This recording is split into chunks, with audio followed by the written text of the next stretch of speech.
Ég var að segja við þetta væri svona formatið væri, þetta væri sko hraðarspurningar með svona heimspekilegu ívafi í rauninni, þannig að við opnum á miklu meira.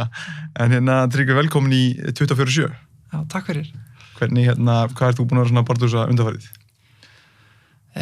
Það ýmislegt. Það bara alltaf spennandi verkefni í CCP. Ég var einmitt áðan á fundi með Oxford svona stórt rísa rannsóknarverkefni sem þeir vilja skoða með CCP svona áhrif tölvuleikja á velferð fólks. Og við erum að gera margt bara, já, CCP er bara alltaf með einhverjar fróðlegar áskoranir. Síðan búið að vera svolítið kringum drengina í skóla, mikil umræði í gangi alltaf núna og ég hef svolítið verið beðin að koma í svona í viðtöl og pælingar tengt því og margir kennara sérstaklega på Dímik sem ég rosa þakkláttur fyrir að ég finn svona mikið drif og hreyfing og kraftið þar. Svo maður alltaf í föðluterkjunu, ég reyna að forgansa því svona fyrir ofan allt og hjónabandinu og við erum þar bara í góðri stöðu í Vestmannum í góðu yfirlæti þar. Já, svo bara hitt og þetta ýmisverkefni alltaf í gangi, sko. Mér langar, ég er örugglega búin að tala mikið drenginu undanfarið, en svona mér langar kannski að tötsa létt á þeirri umræðu. Bara svona, ég veit að þú ert þokkalega sjóðar að fara með þetta, en kannski þú svona gætir stikla á stóru varðandi hverju þú ert í rauninni, hvað þú ert að benda á í rauninni. Já, bara eins og ég tek alltaf, ég algjör nóbætt í þessar umræðu, ég bara svona faðir á hliðalínu sem að fór og tók saman gögn og að því að svona minn bakgrunnur hegðun og greiningar og fór ég að skoða aðeins stöðu drengja og hún bara slæm því miður, eins og ég held að sé nú komið svona ágætlega inn í umræðan og það bara því miður víða hægt að snerta niður, það sem að staða drengja á Íslandi slæm og að versna. Þekktustu staðreyndar náttúrulega 34,4% drengja í dag, útskrifastu grunnskóla á þess að geta lesið til gagns. Ef við tökum samrænt próf að þá strax í 4. bekk eru drengir með talsvert lélegri einkunnir en stelpur en svo í 7. bekk þá var stelpurna bætt sig meðan drengirnir hafa lækkað og í 10. bekk hafa stelpurna bætt sig ennþá meira og drengirna lækkað ennþá meira þannig að á meðan þeir fara niður í gegnum grunnskólagönguna fara stúlkunar upp.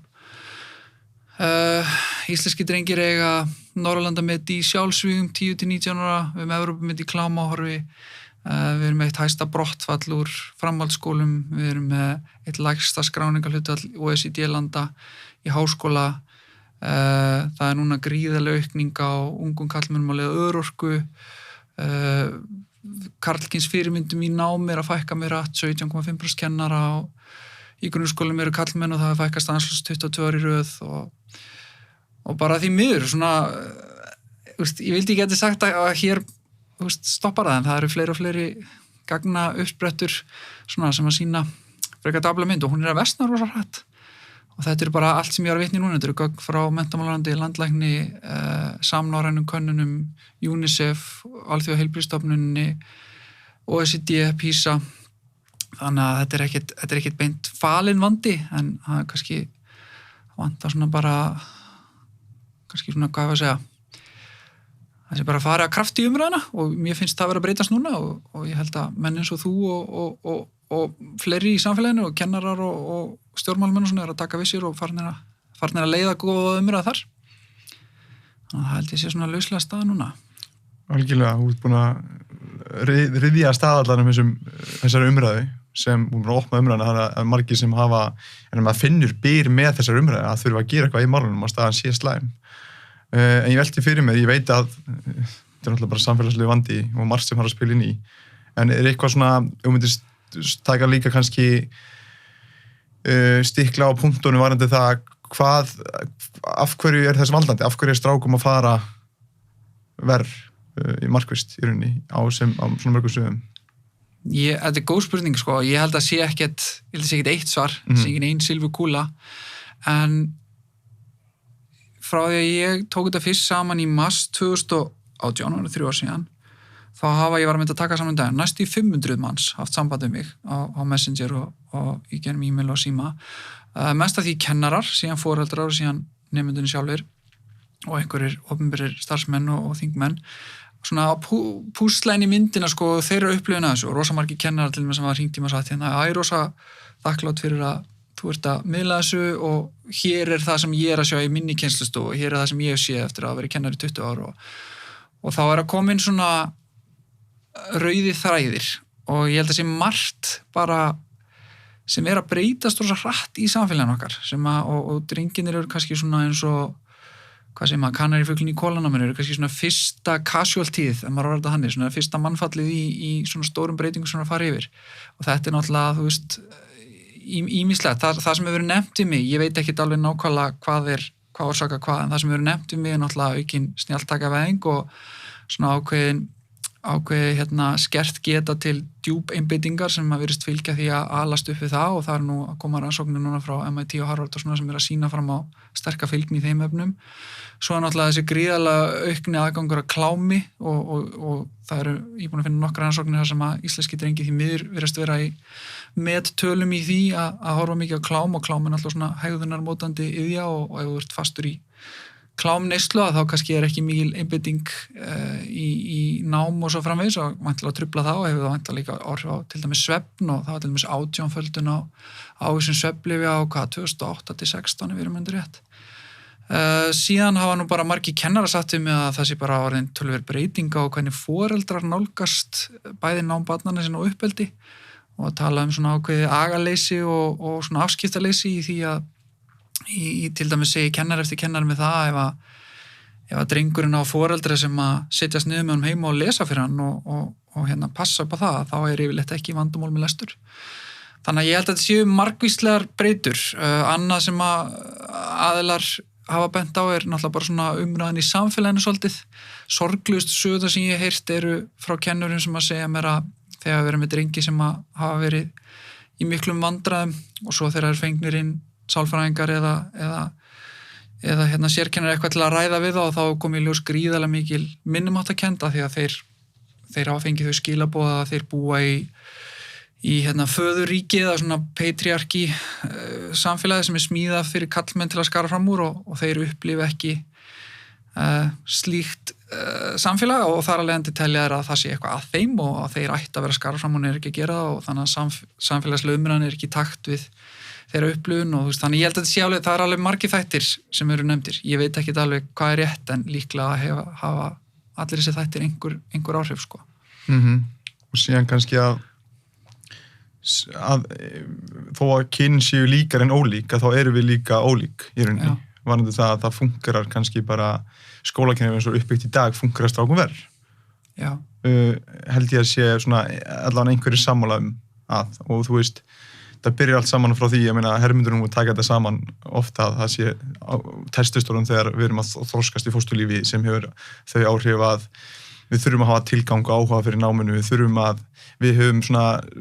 hafa ástríðu fyrir því, stelpur geta meiri lært fleiri hluti og sýnt aganir því, við þurfum erum kannski með sterkari áhuga svið á í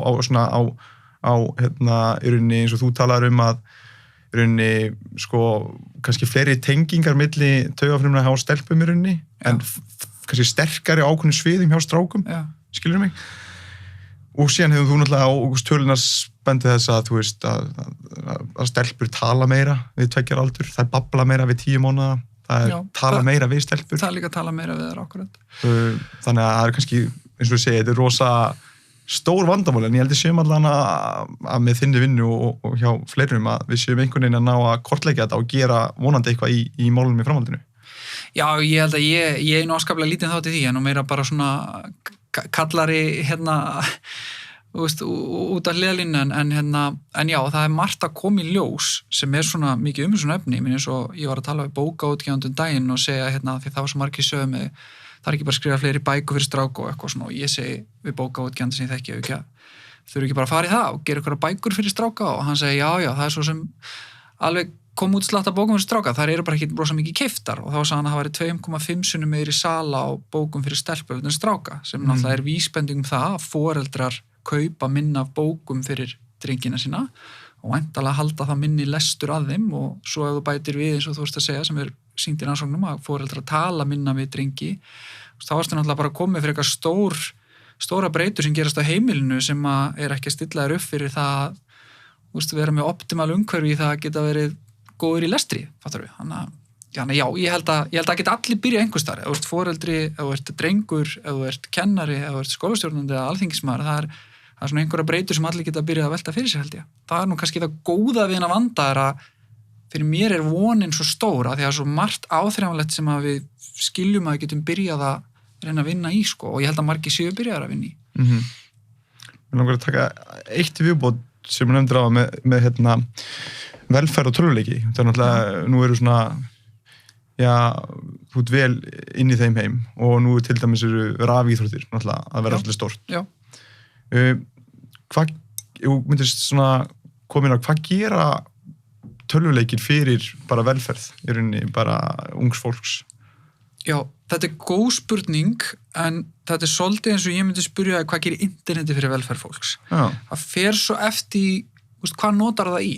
Okay. Og ef að þú notar interneti í, þú ert að læra að forrita og þú ert að reyka fyrirtæki gegna og þú hittir vinina og þið spilir póker saman eða eitthvað, þá getur interneti bara að vera algjör líkil breyta í því að þú hafi tilgang í lífininu, þú hafi félagslega tengingar og þú setur að örva heilaðin.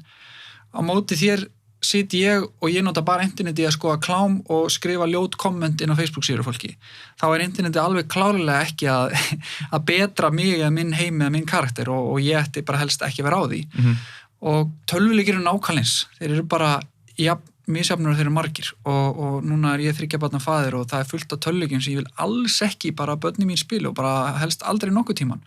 Og stór hluti til dæmis af þeim tölvuleikjum sem eru í símum vinna bara á ákveðnu fjárhættu spila módelin sem er bara sérstaklega hanna til þess að keyra upp dópamínframleiðslu í heilanum, sem dópamín er eftirvæntingahormónið sem að færi til að vera rosa spenntur að því þú ert að fara að fá eitthvað og það er alltaf að keyra það upp og þessu næstu með þessi frægu lootboxes og alla þessa gamblingmekanism og alltaf er að farið eitthvað þá kemur lýsandi eitthvað á skjáin og börni ekki verið þessu að mínum mati ung sko og bara margir fullorðnir ströggla með þetta. Svo erstu á móti með aðra leiki eins og til dæmis Minecraft sem getur bara verið algjörlega frábært verkfærið fyrir hópa af stúlkum og strákum til þess að vinna saman að gera eitthvað skapandi, þú veist, smíða nýjan heim og ég finn á stráknum mínum að þegar hann fara að fara í Minecraft og hann alltaf springur sköpunarkraft eftir og fer og langar að teikna og hann einhver merki eða byggja legokubba eða og þannig að þetta skiptir líka bara máli sko hvaða tölvuleik ert að spila og hitt er síðan hvernig spilar á. Ert að spila þá einn, þú veist, út í horni og einangra þig eða ertu að hitta vinina á kvöldin og þið eru saman að reyna að byggja eitthvað upp saman og þið eru kannski að tala í gegnum Discord og heyri í hver öðrum og ég til dæmis er í vinahóp sem var rosalega svona aktífur vinahópur í Vestmannum og við vorum alltaf að gera eitthvað saman og síðan svona splittast hann upp, við fórum út allan heim í háskóla og annað og við höldum í dag fyrst og fremst tengingunum í gegnum það að við hittumst alltaf reglulega á kvöldin, þú veist, hvar sem við erum í heiminum og spilum saman tölvuleiki og þá er bara hei, hvað er fyrir þetta dóttirinni og hei, þú varst ekki að fá stöðhækkun og þú veist, og sem ég til að sé gríðarlega jákvæð yfja og við gætum í rauninni ekkert haldið þessum vinahóp gangandi svona vel, þú veist, í gegnum flesta aðra miðla. Þannig að þetta er allt spurningum, sko, nótkunna og gæði vöruna sem þú ert að nota. Algjörlega, maður heyrir þetta sem að þekki nokkar sem er atvinnumenn í fótbolta úti. Þeir tala um þetta sem bara frábært ef það að halda tengslum og mynda eitthvað ný tengsl sem við hefði ekki myndað því annars verður við bara einir kannski að þetta sé góð tengsl og þetta kannski flækir umræðan til þetta með samskiptamila, þú veist, almennt. Já. Það er stór breyta inn í því, hvað ertu að gera inn á miðlunum? Ertu að horfa á okkar YouTube-vídeó sem þú getur lært af? Eða ertu að skoða einhverjar myndir af einhverjum sexy stelpum eða mössuðum strákum og svo framvegis? Það flækir kannski svolítið þá umræðu hvað áhrif samskiptamiðlar hafa á bara líðan og velferð því að það býttar væntanlega máli hvað þú ert að gera inn á þessum miðlum rétt eins og hvaða leiki þú ert að spila og með hverjum ert að spila og svo framvegis.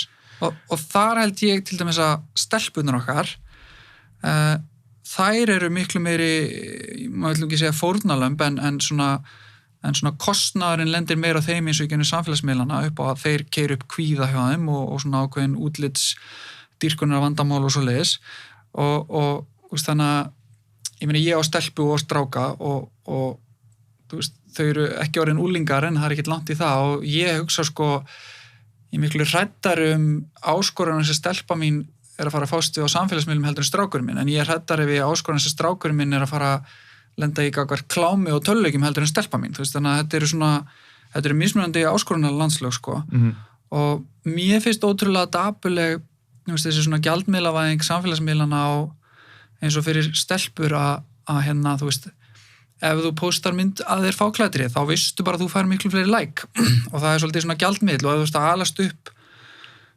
svona veist, með óharnaða sjálfsmynd og kannski á sem svona 13 til 18 ára aldri þar sem maður er rosa viðkvæmur fyrir hvað aðrir segjum hann og finnast mann og þú byrjar að þarna stoltinu komið með svona kvata vél sem að bara er rosalega kröftulega smíðuð með mitt svona ákveðin gambling mekanisma og upp á sko ef þú klæðir þig úr fötunum eða ef þú sýnir hann skinn þá myndu fá fullt að lækum þá mun fólk líka betur við og þú fer að fá svona skilaboð.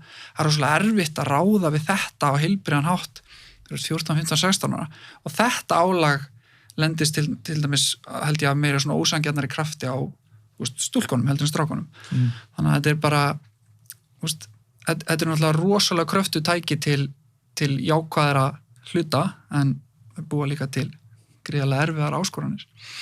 Algjörlega sammála, mér finnst oft umræða að vera bara annarkvort þetta slemt eða ekki, en þú veist, það er miklu meira hann að baki, sko, miklu meira sem þarf að skoða. En mér langar til að vinda mig beint í spurningar. Það er botnaði þetta, sjálfsagi er. Já, ég er búin að segja síðan ég var barn, ægi er dyggð og ég held að þessi gríðarlega verðmætt verkværi og næra tæmjar aga.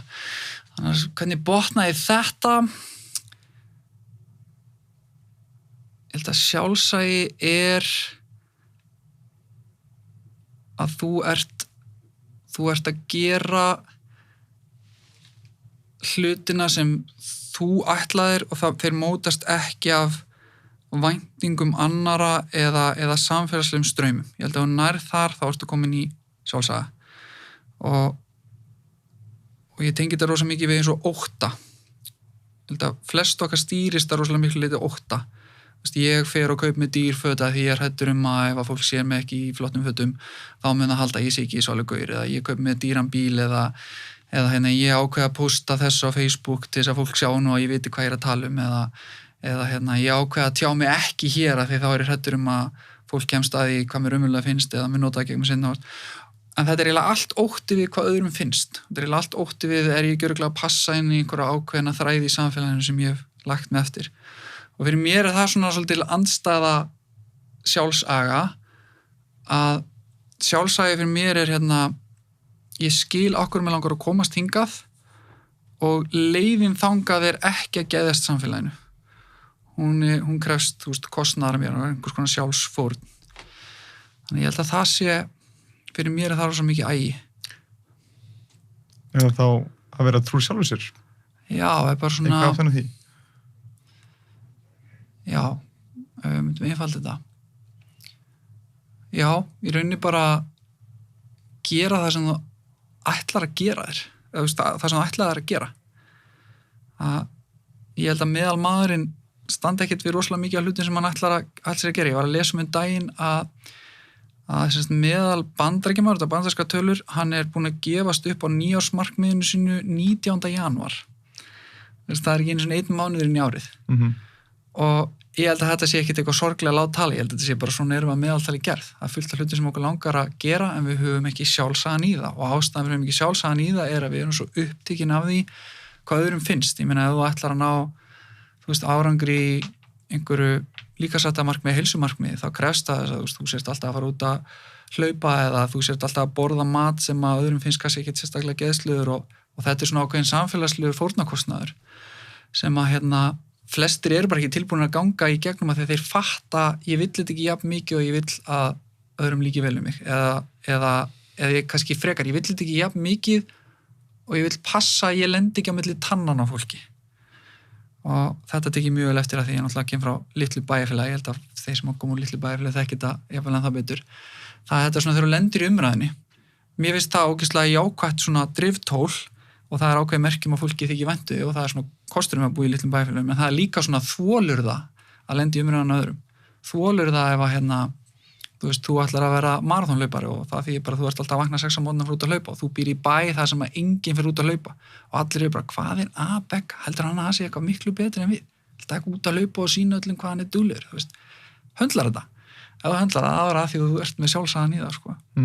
Ég tengi þetta rosa mikið saman. Fyrir mér er þetta ótrúlega mikið í sömu bók af því að ég las rosa mikið af karakterum og karakterir fyrir mér nákvæmlega fólk með sjálfsaga sem þá til að fara svolítið á móti straumnum og það bara sjaldgæft það útrúlega sjaldgæft að hitta fólk sem eitthvað svona raunverulegan karakter og sjálfsaga, mér finnst maður ekki rekast oft á þannig týpur. Það þá, og þegar að taka þetta saman, í rauninni að gera það sem sko, því að fyrir sjálfsæði fyrir mér að geta í rauninni fórna því hennan gæsalappa sem þægilegt fyrir mig núna, hentut fyrir mig núna, fyrir það sem hefur tilgang fyrir mig í framtíðinni. Okay. Þannig að ég fórna einhverju sem að ég fórna því að vera eins og aðrir sem auðveldar í augnablikinu með því að standa með sjálfum mér og þar leiðandi til dæmis kemst ég nær mínum markmiðum og veði nær þeim einstaklingi sem ég vill vera og á lífi sem ég vill lifa. Það fyrir mér svona, mér finnst að tengja spæði geta fórnað einhverju núna fyrir framtíðina en líka geta staðið með sjálfu þér. Já. Ég að ná að fanga þetta einhvern veginn? Já, mér finnst þetta alveg grípa í rauninu. Þetta útfærsla af því sem að ég að reyna að meina. Sko. Já. Og þú lærðir sjálfsagt að þú varst í hernum eða eitthvað, í læra. Ég veit ekki hvað ég myndi segja að ég hef lært það þar, en já, það styrti mig í klálega, sko. Okay. Ég átti bara þannig uppeldi að mér var tamið sjálfsaga og pabbi minn lagði alltaf mikla áherslu á það og svo var ég náttúrulega líka í keppnisíþróttum alla mína æsku og það fylgir ég að þú ætlar að ná árangri í íþróttum og þá þarfst að temja ákveðna en já, herinn var náttúrulega alveg frábær maskína í svona taka það allt svolítið upp á nýtt level ég er rosa þakklátur fyrir og sérst það sem að vitni í fyrir kannski hlustendur sem þekking í bakgrunni er að ég var semst 3 ár í liðsforingi í Bandaríkjaher og ég er rosa þakklátur fyrir þann tíma út af því að akkurat, maður tamdi sér svo mikinn aga því það var engin leið í gegnum þetta öðruvísi og ægin var svo vel hann var svo vel ef ég enskusleiti svona gamifæjaður, það var svo skýrt alltaf nákvæmlega hvað ægin færði þér hverju sinni í öllu sem við gerðum, þá var keppni og mældur árangur og þá bara alltaf settur upp listi, hver var efstur í herstuðinu alveg nýrinn það neðsta, hver er árangurinn og sást alltaf, hver er fyrir ofan, hver neði hvað þarfst að gera til að komast hærra eða hver er að reyna að ná þér, þú veist, þannig að þú vissir alltaf nákvæmlega hvað varst og þegar þú visst svona nákvæmlega þá hefur betri verkfæri á að skilja nákvæmlega hversu mikið af aga þarf ég til þess að komast nákvæmlega þangað sem ég vil vera ef þú ætlar að vera í topp 10 þá vistu hvað þarft mikið þangað, þú ætlar að vera í topp 1, þú veist, þá þarftu meira effort, en þú vist líka, það er cirka þetta effort, þú þarft að sigra þennan aðila. Það er mjög áhugavert, en ég velti fyrir mér, ég er bara aftur í, svo vorum við áðan, með sjálfsagan, af hverju, þegar við stundum svona síðustu ár hafa verið svona, eins og sjálfsagi sé ekkert svona á ekkert að vera dyggð, það er svona einhvern veginn umræðin að það sé svona, það er ekkert töff að tala fyrir sjálfsaga, sko. Já. Og það tengist það kannski bara að fáir eru með nógu góðan sjálfsaga. Já. En hvað finnst þér? Hver er þín upplifun? Ég sammálaðir, nema ég myndi orðið það eins öðruvísi. Ég var að mynda að velta fyrir mér daginn hvað er aðal munurinn á minni kynslóð og kynslóð foreldra minna. Og eftir að hafa pælt í þessu frá mörgum vinklum, það var svona stærsti munur sem ég fannst vera að það er ábyrgð. Og það er að kynslóð foreldra minna og þinna tók að meðaltali miklu meiri ábyrgð á gjörðum sínum heldur en mín kynslóð, finnst mér. Og það sem ég á við þar er spyrð í dag einhvern á okkar aldri og bara mig, þú veist, bara akkurat í vinnunni og svona, þú veist, þá eru fyrstu svörin ég vil eitthvað svona, já, þú veist, ég vil upplifa tilganga, ég vil fá að taka þátt í einhverju skipti máli og ég vil leggja þetta mörkum og eitthvað svona.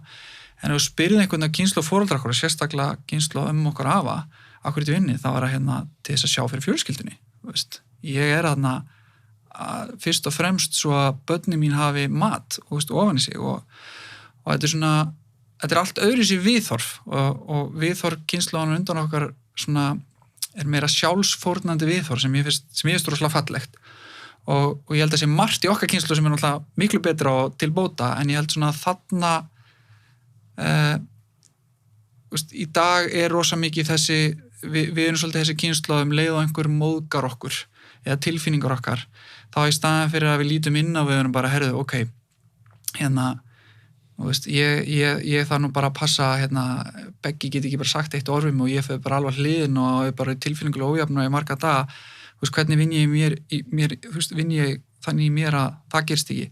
Þá frekar fer ég og segi, herru, getum við ekki bannað Begga að tala eða nú það bara að taka Beggur umferð, hann sagði hluti sem ég er bara ekki tilbúin að setja við og þetta er svona allt öðru sem nálgun á lífið sem að kastar, finnst mér oft meira ábyrgðinu út af við í staði fyrir inn á við.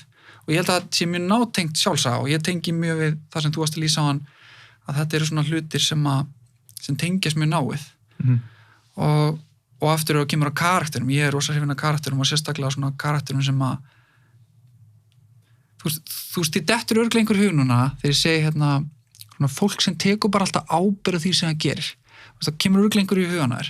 Þetta er manneskja sem ég líka vel þetta er örugglega manneskja sem ber virðingu fyrir.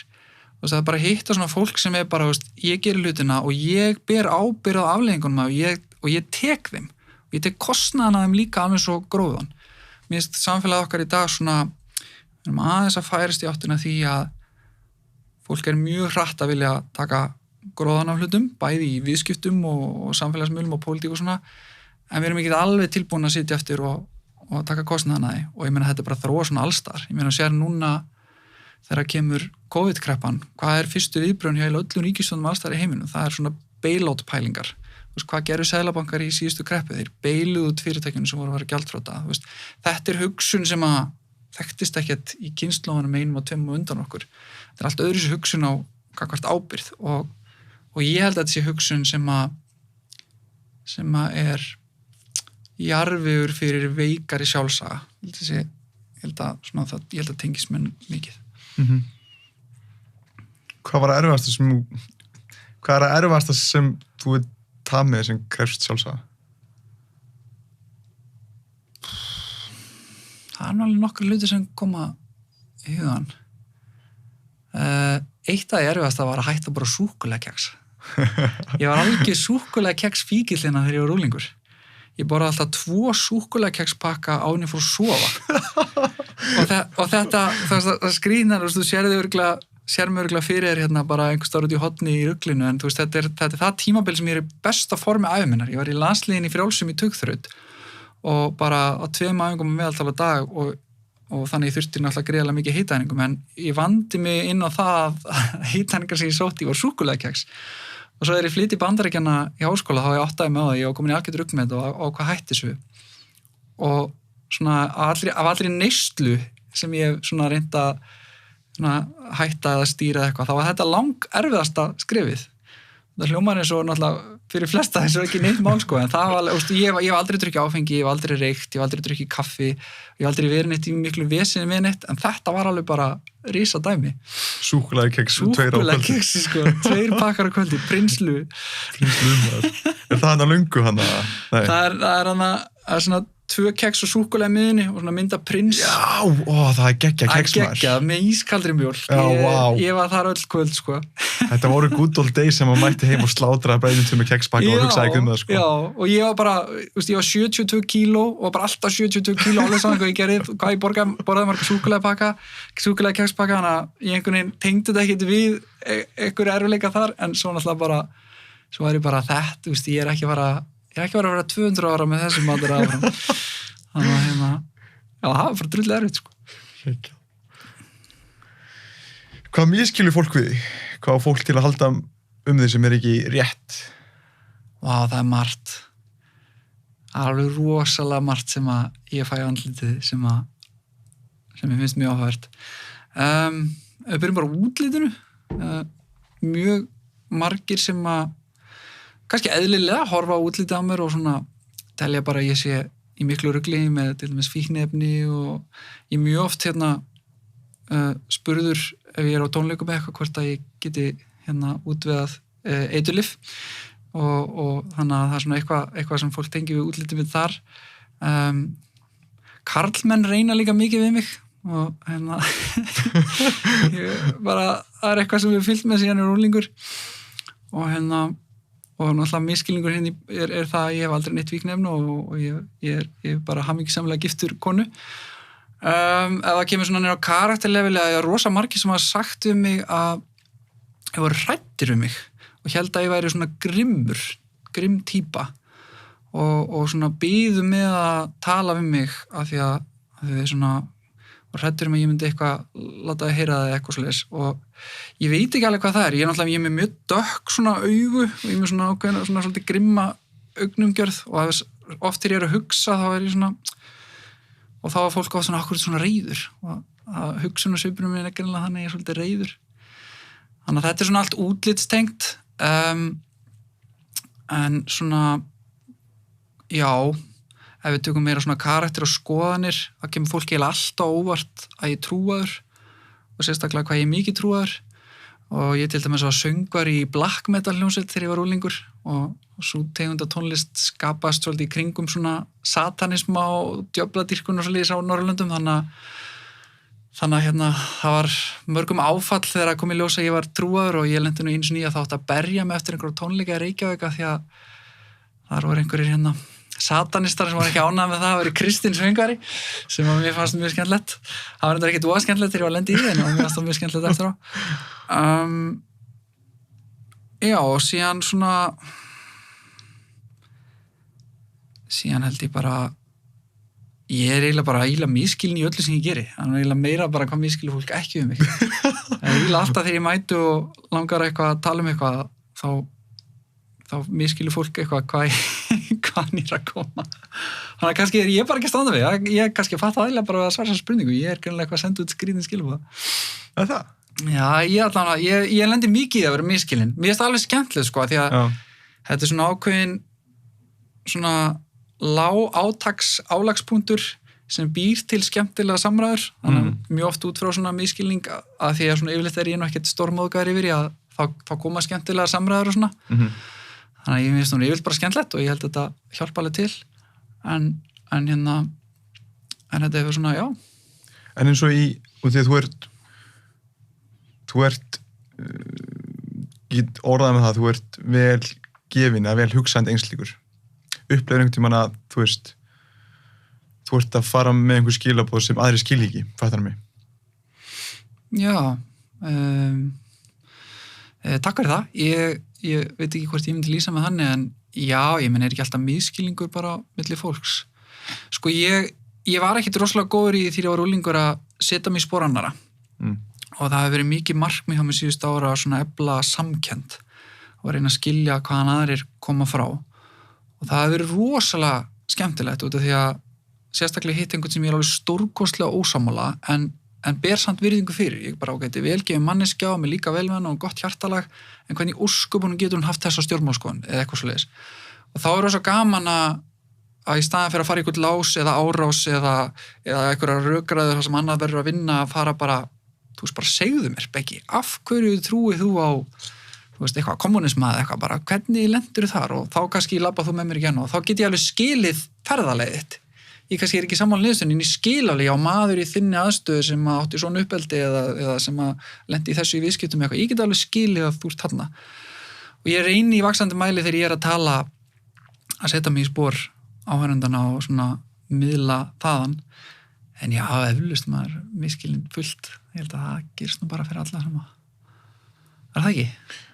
Jú, ég held það, en ég held að þetta komin á mjög góðan punktana með samkyndunar sko. Sama þú að sé sko því að oft sem, kannski hættulegt að maður heldur að maður sé með allt á hreinu og lítur út frá bara sínum pælingum og maður heldur að það séu réttar. Þú veit að munur á að trúa á það sem maður stendur fyrir og trúa það sem maður vill tala og svo framvegis. En það er munur að halda að það sé algildur sannleikur. Þess vegna finnst mér svo gott að geta verið ósammála einhverjum, en samt með forvitni í rauninni að leiðarljósi að komast að því hvaðan einslíkunum er að koma og skiljan þrátt fyrir að maður sé ósammála. Já, ég sammála. Mér er hugsað til hérna fyrir mörgum árum, þá var ég vinni á ríkinu og ég lendi í teymi með stelpu eða konu sem var aðeins eldri en ég og sem var lögfræðingur og alveg eldklár. Þegar ég byrjaði að tala um henni, ég var bara vá, hún er klár.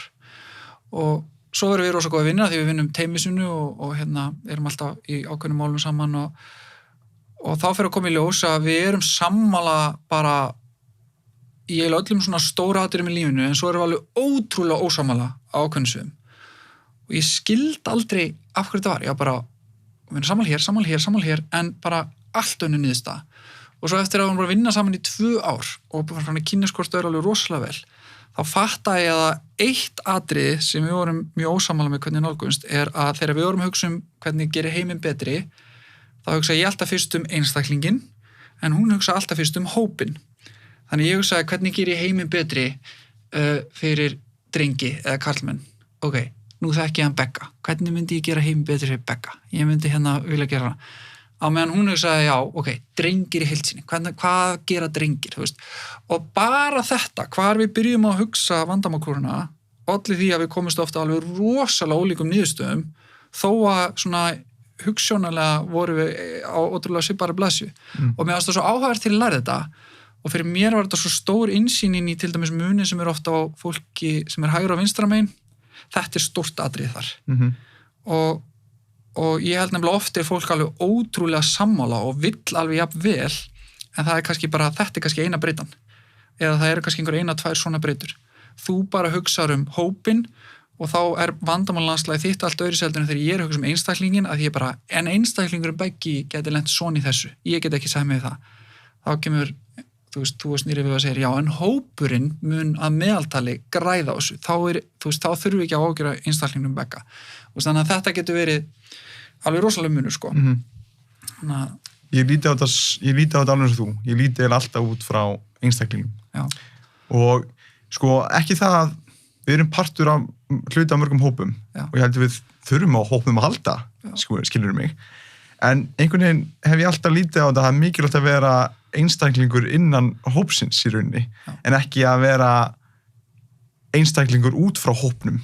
Þú skilur hvert ég að fara, að þú heldur, þú ert partur á hóp, því að við þurfum að vera partur á hóp, en líka þú getur verið staðið með þínu innan hópsins, svo sért ekki bara með einhverja algjörlita hugmyndafræði, að þorir að breyta skoðun, eða þorir að vera einstakling sem þú ert, en að þurfur ekki að haga þér samkvæmt hugmyndafræði hópsins, eða haga þér eins og hópurinn.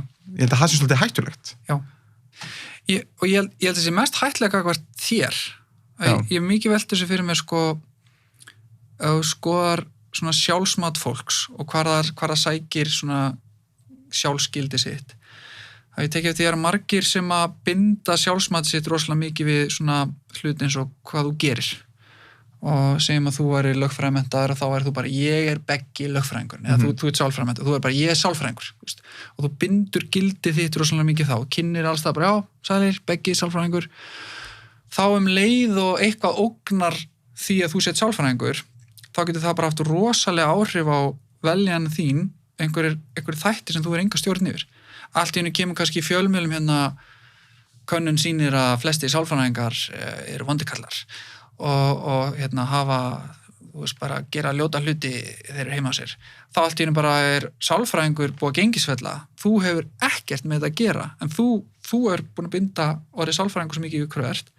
Þá þú bara orðin rosalega viðkvæmur og ég nefnilega gengi ekki nokkra hópuppsagnir og bæði hjá ríkinu og í einkageiranum. Og þá tók ég svo vel eftir þess að þeir sem að mest bundu sjálfsmatið sitt við starfstitil sinn, þeir fór alveg langmest á hliðina við það að yfirvóandi var uppsagnir. Af því að þetta svo rosalega vegið að grundvalla gildum þeirra. Á móti því að þú bara, já, ég menntaður sálfræðingur, en þú veist, það ekki sá sem ég það bara eitt af því sem ég hef gert.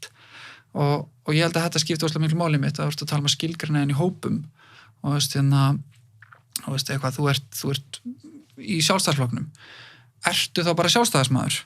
Og þannig að ef að það kemur einhver skandall fyrir sjálfstæðisflokkin, ert þú þá bara aðeins lélegri maður af því að þú ert sjálfstæðismaður? Eða tekur þú þátt í flokkstarfi sjálfstæðisflokksins og vilt flokknum sem best og leggur allt hitt að mörkum, en þú ert samt ekki sjálfstæðisflokkurinn.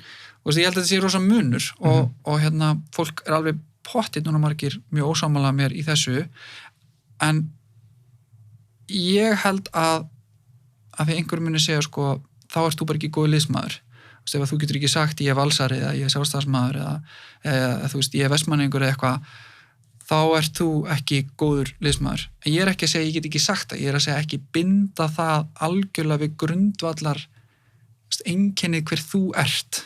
Sjálfsímyndin. Já, bara sjálfsímyndin. Ég held að það sé svo hættulegt og ég held að þessi þróun sem í dag, og þetta aftur okkar kynsla, miklu meiri kynsla frá okkur, þessi identity politics bylgja svolítið sem að við erum núna að byrja að innleiða svolítið frá Bandaríkjunum, hún hættuleg upp á þetta að gera. Af því að identity politics bylgjan í Bandaríkjunum byrjar af því að þeir vopnvæða svona eldfim málefni þar til þess að ná meira til svona þessa jaðarhópa. Þess að taka þessi málefni sem þeir vita að lítill hópur af fólki skiptir greiðlega miklu máli og þeir keyra það upp og gera að svona þetta sá sem þú ert og þess vegna stöndum við fyrir þetta í þessum stjórnmálaflokk.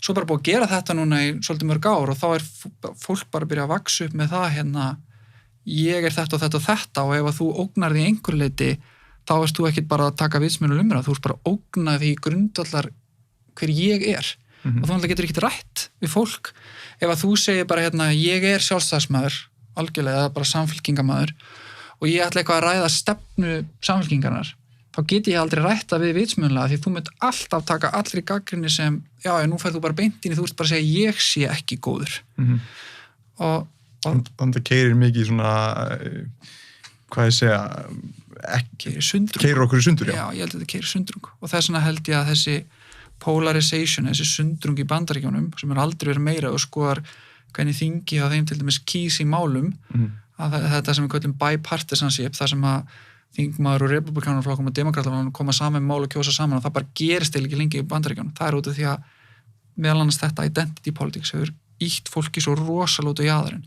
Þegar það gerist, þá verða háværustu raddirnar hjá þeim sem að finnast sitt identity eða sín ímyndagildi skipta mestu máli fyrir hver þau eru. Þeir munu náttúrulega vera reiðastir þegar stjórnmálmenn náttúrulega vega því og þar alveg munu þeir fórna sér mest í orustuna sem þýðir það að það oft ýktustu pólarnir sem keyra orðið umræðuna. En það þetta þannig að skoður í Bandaríkjunum, í demokrataflokkunum, þá eru rosalega ýktir pólar sem keyra umræðuna þar og sama í republikanaflokkunum. Og ég eiginlega vissum að þeir pólar sem keyra umræðuna báðum megin eru ekki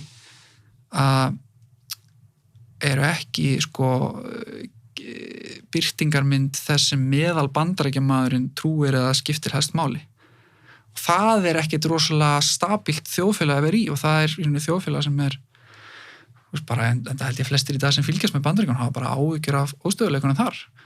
Og við erum alveg byrjað að taka upp part af þessu í Íslandi þó að við séum held ég á miklu skári stað og ég held að það sé fyrst og hennast að því að við erum minni og þú þekkir yfirleitt fólk.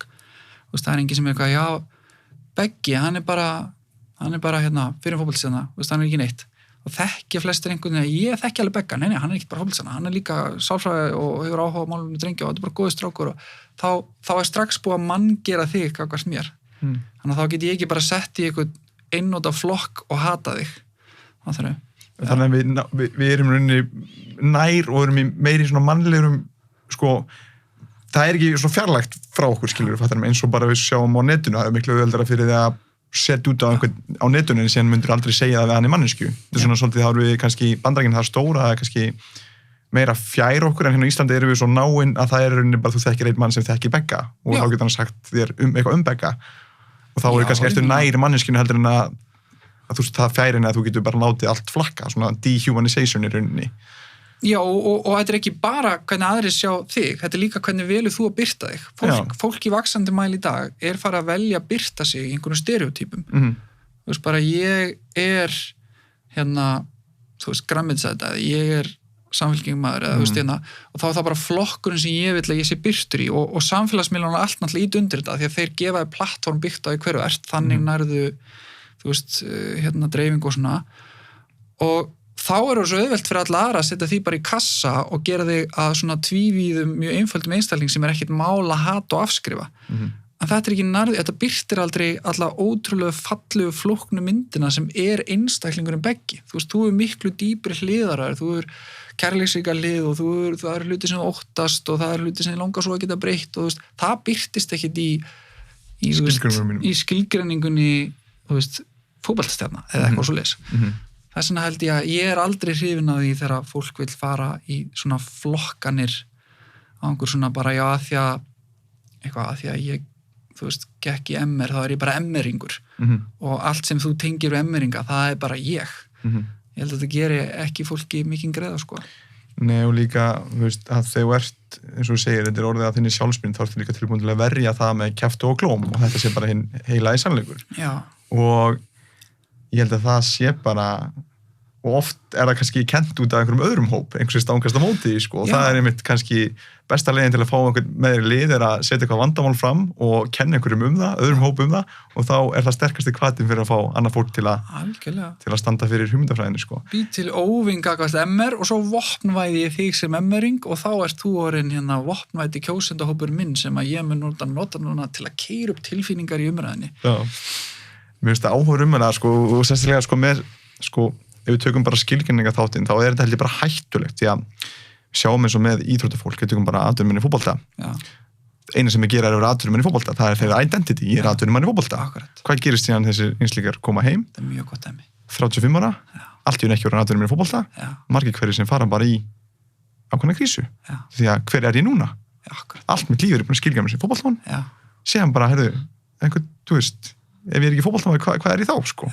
Og það held ég sé krefendi fyrir rosalega marga sem er kannski hættulegt eins og þú segir að hengja sig á einhvernum skilgreiningum því að getur eitthvað komið í veg fyrir skilgreiningana, komið stangast á við skilgreiningu og það getur eitthvað gerst fyrir þá í rauninni og ég held að sé betra þó svo kannski að maður ekki skilgreining en skilgreining frekar eins og að maður sé þá maður er góðu vinnur eða maður er faðir eins og framvegis, heldur en það sem þú gerir basically, það sem þú vinnur við því að það getur alltaf þið getur verið sagt upp í vinninni þá ert þú ekki fyrirtæki sem þú vinnur hjá þú bara ert að vinna við þetta, skilur þannig að mér finnst að og líka sko með það með að þú veist og þið er að tengja þessu umræði beint inn í bara sektakend að fyrir skömm af því að þú veist þó þú gerir mistök þá ert þú ekki mistök þú gerir slæman hlut, þá ert þú kannski ekki slæm manneskja þú bóst illa fyrir kallaður en ég held að ef þú segir að ég er slæm manneskja ef þú gerir slæman hlut, að þá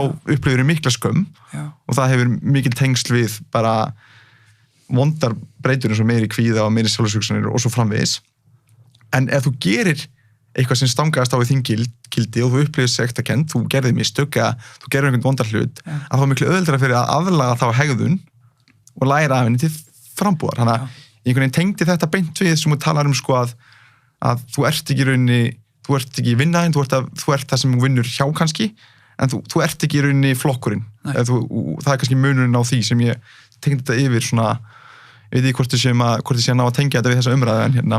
Þetta er frábær punktur og ég myndi tengja þetta við, ég hef svo mikið pælt í hvernig byggir gott sjálfsmat eða sjálfstraust og að því ég er faðir og ég mikið að pæli að bara, veist, og það er ekki að tala um hérna ego eða líta niður á aðra en eitt bara þannig að þú hérna hvernig þú horfir á hver þú ert og hvað getur lagt inn í heiminn að það byggist ekki á hvað öðrum finnst þau og bara númer 1 niðurstaðan þegar ég stúdir þetta bara alveg sama frá hvað vinkli það er gert það er að elska börnin mín fyrir hver þau eru en ekki hvað þau gera og það er nákvæmlega þessi punktur sem þú ert með það er að þú veist ef að barnið mitt er í fótbolta og það skorar 3 mörk fótboltaleik og ég kissið og knúsaði eftir leikin bara rosa flottur og skorar 3 mörk svo fyrir næsta leik og það skorar ekkert mark og kannski ég gerir mistök og sjálfsmark og það bara leiðin heim bara horfi ekki á það, tala ekki við það finnur barnið mitt sko að ég elska það ekki fyrir hver það er heldur fyrir hvernig það stendur svo fótboltavellinum þannig er þú bara búin að planta rísa fræi af óöryggi sem að barnið mun, þú veist, vera mörg ára að vinna upp, þú veist, og það er oft með því að fela sig á bak við eitthvað svona, ok, ég þarf þá bara að verða fótboltastjarnan svo pabbi elski mig og þá ertu ekki fann að gera þetta á eigin forsendunum, sko.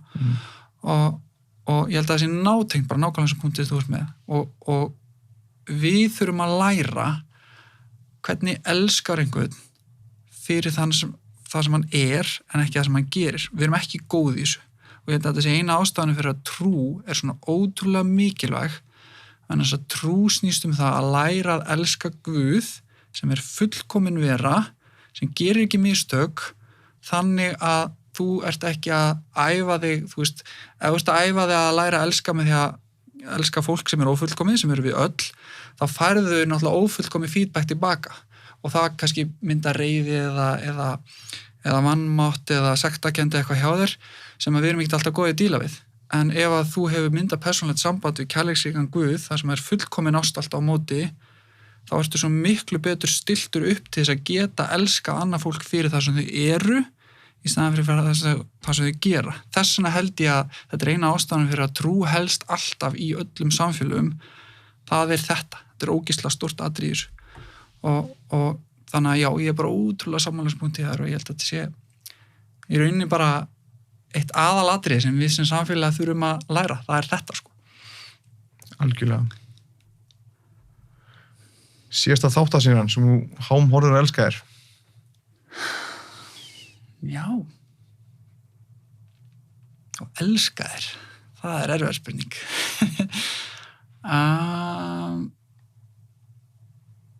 Vá. Ég ekki viss, sko. Það var mjög langt síðan ég elskaði einhverja þáttaseríu. Okay, má ég kíkja í síma minn? Já. Sem þú fílaðir, eða bara svona sem hreyfði þig einhverjum móta. Það eitthvað mjög langt síðan. Elska er stórt orð. Ég veit það. Það bara, ég held að það sé bara komin einhver ár síðan ég elskaði eitthvað. Sko, ég man ekki hvað var síðasta, en allavega þáttaseríur sem ég hef elskað, það ef við tökum Green-seríu, það var náttúrulega fyrstu 9 seríurnar af Simpsons, sem ég held að sé eitt besta sjónvarpsefni allra tíma. Það svona það sem ég horfði mest á. Mér finnst Scrubs þættin líka geggjaðir, ef við tökum Green. Ef við tökum svona drama, þá fannst mér Fringe þættin, hefur þú séð þá? Nei. Mjög vannmetnir. Þetta það sem J.J. Abrams fór í eftir Lost. Já. Já, og alveg bara ótrúlega góði þættir, en ég hef ekki hitt marga sem að hafa hort á það. En það var svona þættir sem að ég alveg bara, ég held ég að hort bara á alla 5 seríurnar á einhverjum dögum, sko. Algjör snið. Það líka kláruðu sögurkina. Ég er svo þakkláttur fyrir þeirra svona mystería sem að þeir klára sögurkina. Já. Hún úthugsuð fyrirfram og það var J.J. Abrams lærði af Lost. Þannig að hann sagði, sko, við þurfum að vera á hreinu með hvernig sögurkina og hvernig klárum hana. Þú veist að því Lost skrifið þessu út í hot. Wow, já. Jesus, man. Þannig að vonbrigði með Lost, sko. Það mjög góð saga, sko, sem ég kann að mynda. Þetta mikil nördaserja, hún er ekkert fyrir hvað sem er, sko. Uppáhaldsmatur? Herðu, þetta svolítið breyst. Maturinn sem ég borða mest af hafragrauturinn minn sem ég er búin að mastera, sem flókin blanda. En alltaf uppáhaldsmaturinn í dag, ef ég ætti að fara út á veitingastað og bara eitthvað geggja á myndi ég örugglega panta einhver svona góða nautasteki bernes, sko, eitthvað svoleiðis. Okay. Hvað byrju, ég veit, lauslega eins og uppskrift í hafragrautnum? 200 ára hafragrauturinn minn. Já, 200 ára. Herru, það tröllahafrar, það kanil, það rúsínur og epli, svo set ég sem sagt kaldpressaða matarolíu og kaldpressaða kókosolíu. Kókosolíun set ég samt bara stundum að því ég vil ekki fá mikið af því. Það bara með tíð og allt það. Síðan set ég chiafræ og hampfræ og síðan set ég eitthvað 20 viðbúðuna sem vantar. Já, hunang og ég man ekki síðast það. Ég má gleyma því. Þetta grautur sem ætlar að gera það 200 ára? Já. Þú með markmið að vera 200 ára? Já, þetta svona burðarstóðin ég komst að því, sko, ef ég byrji ekki daginn og setja ykkur á burðarstóð, sérstaklega sem trefjarík. Já, trefjarnir, það husktrefjar, vatnslesalegir husktrefjar, það síðasta sem ég ef ég passa það ekki, þá allt auðvelt fyrir mig að missa stjórn á deginum. Og þannig að ég var bara, ok, það þarf að vera eitthvað svona sem með eiginlega allt sem ég verða að geta haft svona til lengri tíma. Þú veist, þannig að ef ég bara með matara mitt í rugla og ferðalagi eitthvað, en ef ég alltaf með þessa festu, þú veist, þá ég að fá allt sem ég þarf og þá ég svona rólega búin að vera að uppgreita þessa formúluna. Ég fæ með þetta okkur með einasta deg, byrja alltaf daginn þessu. Þannig að ef þú ert með þetta, þá ertu allan að koma með optimal næringu fyrir daginn? Ja? Já, svona bara grunnur. Þá skiptir minna máli hvað næsta máltíð er, þú veist, upp á, eins og til dæmis ef ég borði ekki neitt, ég myndi til dæmis fasta í sólarhring, fá mér svo pítsu, þá fæ ég maðan. En ef ég fasta í sólarhring, fæ mér þetta, fæ mér síðan pítsu, þá fæ ég ekki maðan. Þetta er svona, þetta þetta svona, já, þetta ég kalli þetta grundvöllunina mína og það bara skipt svo miklu máli því að þá líka ég með svona þú veist, lykilmagn af trefjum og vatnsleysalöfum og góðri fitu og þú veist, svona lykil vítamín og annað sem ég þarf. Ok. Og hvað gerir meira til þess að ætla að vera ítundu það og náður 200 ára aldrei? Það 200 ára? Þú búið að fasta eitthvað? Já, fasta reglulega. Föstur náttúrulega bara, ég mæli með því við alla og getum þetta ekki bara heilt podcast það. Það helst sem sagt autophagy áhrifin sem að ég sækist eftir það eða sjálfsátt frumna hefur þetta nú verið íslenska, ég hef nú síðan nokkrar íslenskunir á þessu hugtaki en það í stuttumáli sem sagt að þegar þú fastar þá virkjast eða fer á stera þetta ferli þar sem líkaminn fer og finnur skemmdar frumur og endurnýjar þær og það það frumur þá sem oft líklegast til að vera lífstílsjúkdómum að bráð og ég reyna að taka þá langa förstu ársfjórðungslega og svo ég ofta að taka svona intermittent inn á milli og svoleiðis. En í rauninni sko, ég mikið spurur út í þetta að því að mér langar að eiga sem flest heilbrigð ár og fólk svona, já, tekur þú að gera sveratól og ert ekki MNT og þú veist, alveg bara listi af einhver svona lifehacking og svona en í rauninni fyrir lang flesta og ég meina fyrir okkur í öll og þú bara tæki núna einhver færi bara í meðal reykvingin í Vesturbænum bara 35 ára kallmann og tækir hann inn og myndi bara fara yfir lífið hans þá ég eiginlega vissum að ef ég fengi bara stýra lífin hans og bara herðu það alltaf mikið stress hjá þér þú situr alltaf mikið þú sefur ekki nógu vel þú veist að borða mikið af hraðbraunin og kolvetnum það ekki nógu mikil tilgangur í því okkur og fyrir fram á mótnana þú snertir annað fólk ekki nóg þú veist ekki nóg í náttúrunni það ekki nóg mikið af sterkum félagslegum tengingum hjá þér þú veist bara þessir 8 þættir þetta eiginlega feil hjá flestum bara mjög mikið hana ef þú myndir laga þetta þú veist að bæta svona 10-15 árum af góðri heilsu í lífi á fólki það ef þú þekki Blue Zone rannsóknar það farið sko, það eru 5 svæði í heiminum þar sem er rosalega hár meðalaldur og að fá teymi og rannsaka sko hvað eftir samanlagt og þau fundu hann að 12 breytur sem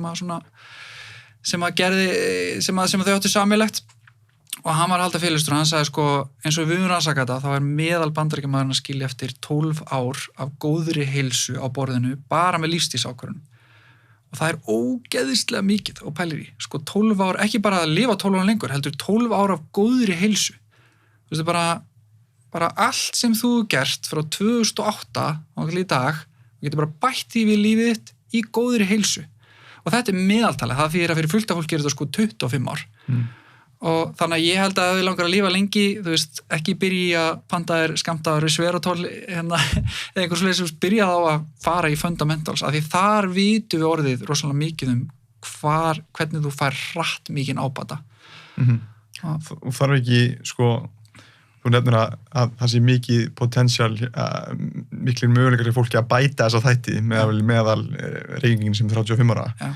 Ég velti því fyrir mér, sko, þegar við ræddum sjálfsæði í byrjun, hvort að sjálfsæði sé ekki risastór hluti í því að geta í rauninni sinnt öllum þessum þáttum, ég meina, tekið þá ábyrgð að borða hollari mat, að sækja mér í fólk sem ég líður með, að reyfa þig meira, að sitja ekki svona mikið, að snert annað fólk, að fara í náttúruna að gera sem gefur tilgang og merkingu og svo framvegis ég held að þurfi tölurinn að sjálfsæði allt Já, ég held að það sé rétt en ég held líka að það sé aðeins kannski að byrja öfum enda af því að ef þú ætlar að byrja með sjálfsaga og síðan setja markmið þá var það miklu erfiðara heldur en að byrja á af hverju fer ég fram á mótnana, hvert drifið mitt og að ægin komi upp úr því Þannig ég held að, sko, ég spyr fólk rosa mikið að ég held mikið af fyrirlesturum og tala oft sérstaklega andleg málefni og trú. Og ég svo gaman að ég spyrja fólk, sko, fyrsta lagi, tilhör sér góð manneskja og það segir allir já. Og tilhör að fólk almennt sé sér góð manneskja og segir allir já. Það til dæmis eitthvað sem ég ekki sammála. Og síðan bara, hver tilgangurinn á jörðinni? Akkur ferð þú fram á mótana? Akkur skiptir máli og ertina? Og þess að kemur svo óvart bara, það hefur eiginlega enginn pælt í því. Bara yfirgnæfandi meirihluti af fólki sem ég spyr að þessu hefur ekki hugmynd og hefur ekkert pælt í því eða bara vill ekki pæli í því og við náttúrulega búum á svona tíma þar sem það er aldrei verið auðveldara að trufla mann frá þessu þú veist, þú leggst á kottan á kvöldin og svo byrja bara wow, hvað máli skiptir það, ég fer fram úr í fyrramáli þú veist, ég myndi deg á morgun þú veist, myndi ekki bara finna einhvern annan í staðan fyrir mig í starfum mitt og hvað máli myndi skipta eftir 10 ár og það er ógeðslega óþægilegar spurningar, þetta er alveg ótrúlega yfirþyrmandi og þú finnur bara sortnar yfir því þú bara finnur bara svona djúpa nótt og þetta er þetta sem ég kalla myrkri í hjartanum, við erum öll með þetta ég hef aldrei hitt neitt sem er bara, ég veit ekkert hvað að tala um en það er svo létt í dag þegar þú byrjar að fá þetta að fara bara, ég bara næði síma minn og hérna byrja að skrolla Facebook og fyrir bara að horfa á Netflix og þú veist bara í raunina að íta þessu undar, pæla ekki í þessu en mín er einstaklega líka svo að þeir sem að fara í vinnuna að pæla í þessu að virkilega stúdera bara til hvers að vera í settur á þessu jörð og hver er tilgangur minn, akkur á ég að vera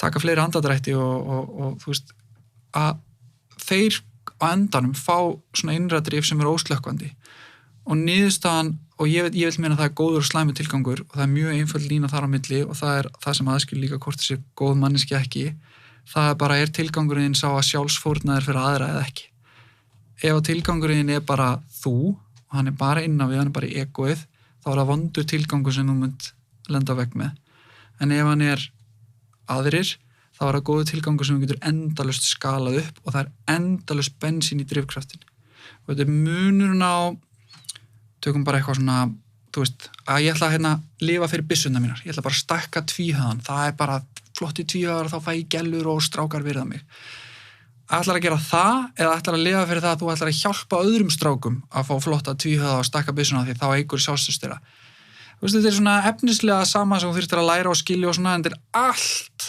annað hvernig innra drif og hversu sterkur tilgangur þetta er til lengri tíma þetta er rosa munur þessu og aftur náttúrulega þarna held ég að trúin komur rosa sterkt inn því að trúarkerfin sem við höfum í heiminum er runni mest þróaði tilgangurinn því það er tilgangur sem búin að þú veist, þetta er runni reynsla mannkynsins á að búa til tilgang sem virkar fyrir okkur eða þú veist, ef þú snýrið við að þá er þetta tilgangur sem er raunverulega smíð fyrir samkvæmt Guði eftir hvernig þú horfir á þetta þannig ég held að það þarna liggur í runni lindspinnbreytan á því hvort að þú færð þetta drif sem færi þig sjálfsagan í að geta lagað öll hinn atriðin frekar áreynslulaust sko. Já, mér finnst það hrikalega orðaður og ég er sammála.